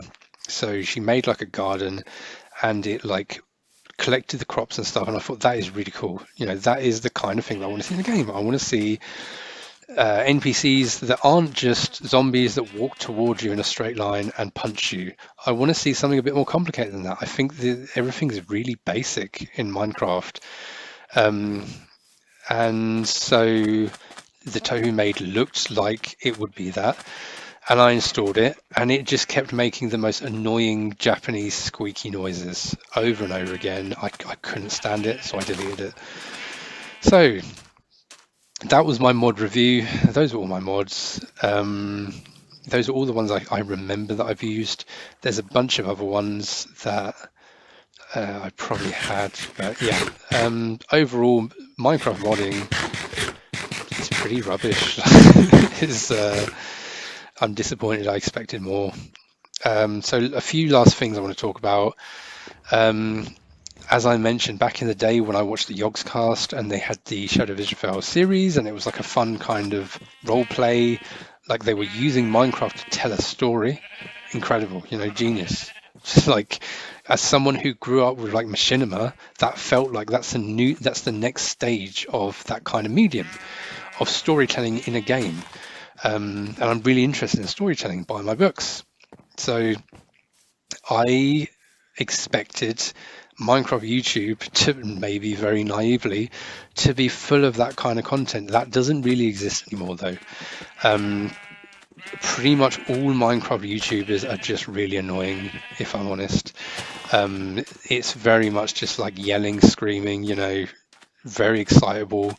That stupid Vine boom sound effect over and over again. Memes, constant memes.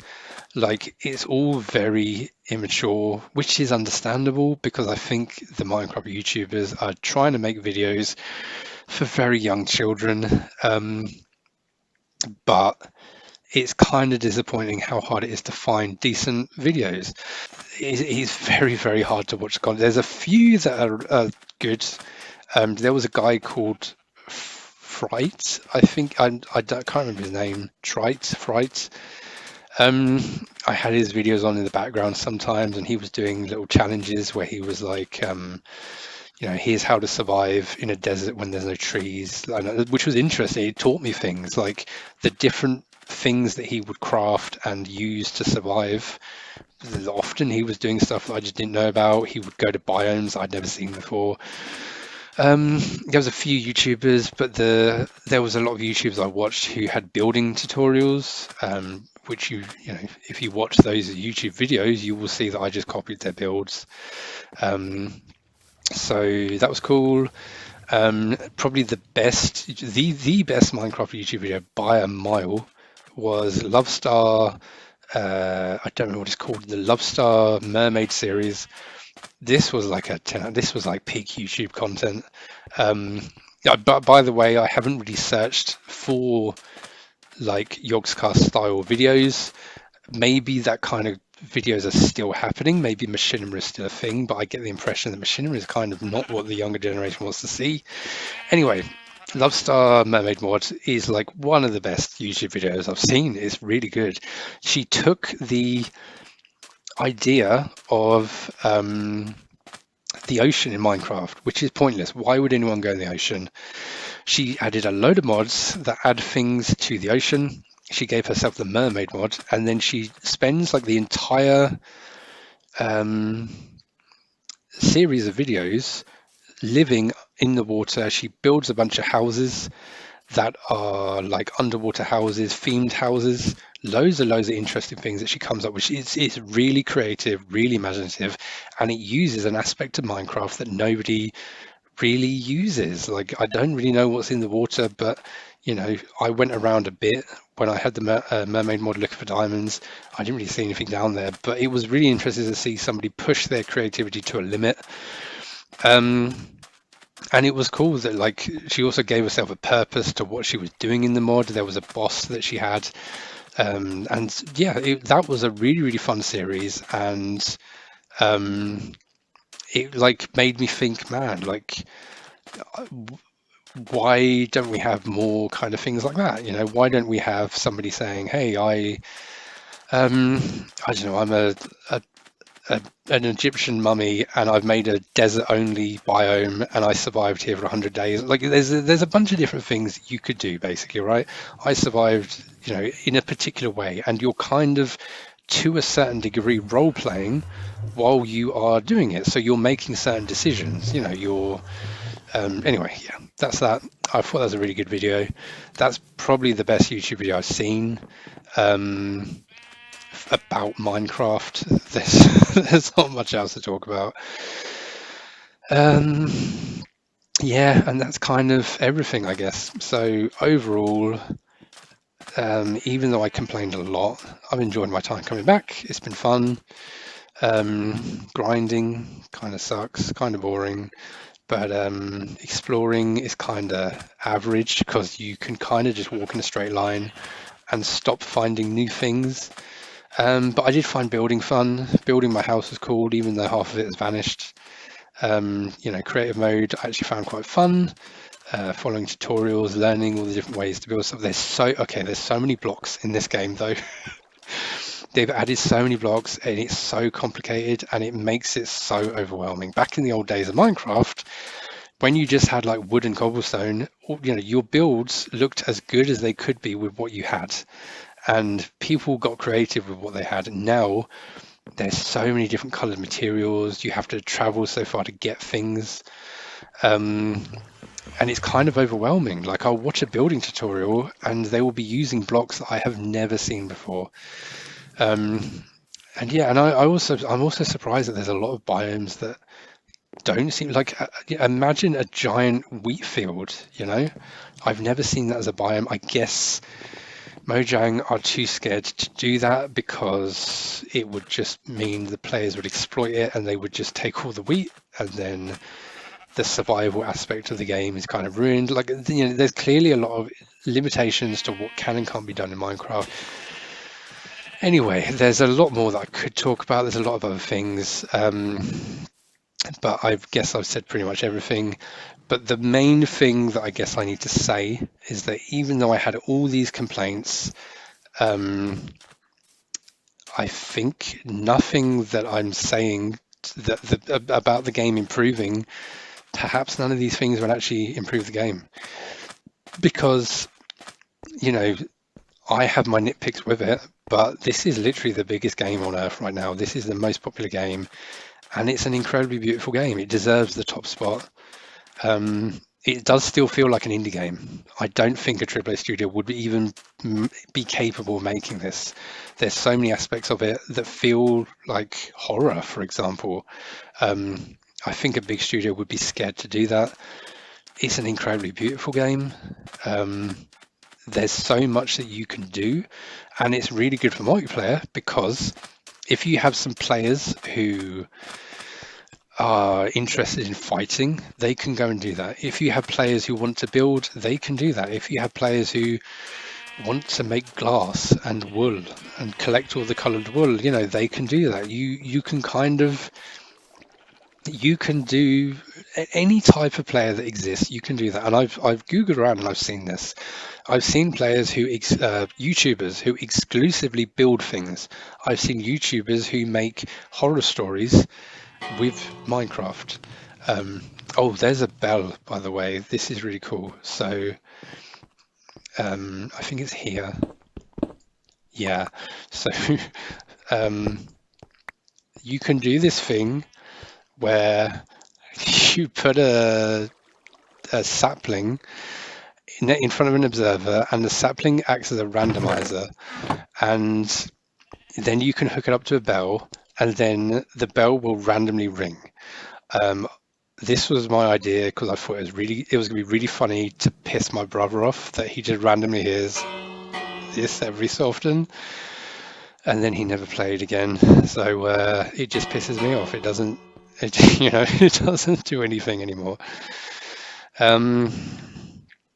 Anyway, that is everything, and yeah, like it's a great game. I can totally see why people still love it. I can see why people are still playing it. And there's something about this game it gives a certain vibe. It gives like a really kind of melancholic vibe. You know, it's a game that you can really zone out to. Yeah, like it's just, and there is a kind of, if you ever get bored in this game, there is technically always something to do. Although I do feel like I've done a little bit of everything, and you know, I'm not really interested in anything else.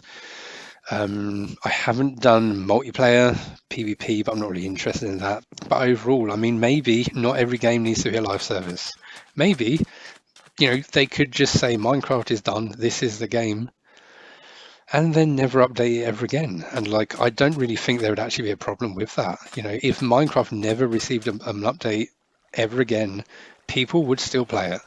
It would be like Counter-Strike, which is, to this very day, it has a kind of homely feeling. You know, you can leave Counter-Strike for years, and then one day you can come back to the game and play it, and it's exactly the way you remember it. And that is kind of how I think with Minecraft. You know, maybe they don't need to add new features. Maybe we should leave that to the players, and it should be modders who are the ones adding new features. Or maybe we should expect at least something from Microsoft when they are milking this game for whatever they can with the Bedrock edition. But that's not for me to say. So yeah, it's a really great game, and it's not for me, though I'm bored of it. Goodbye.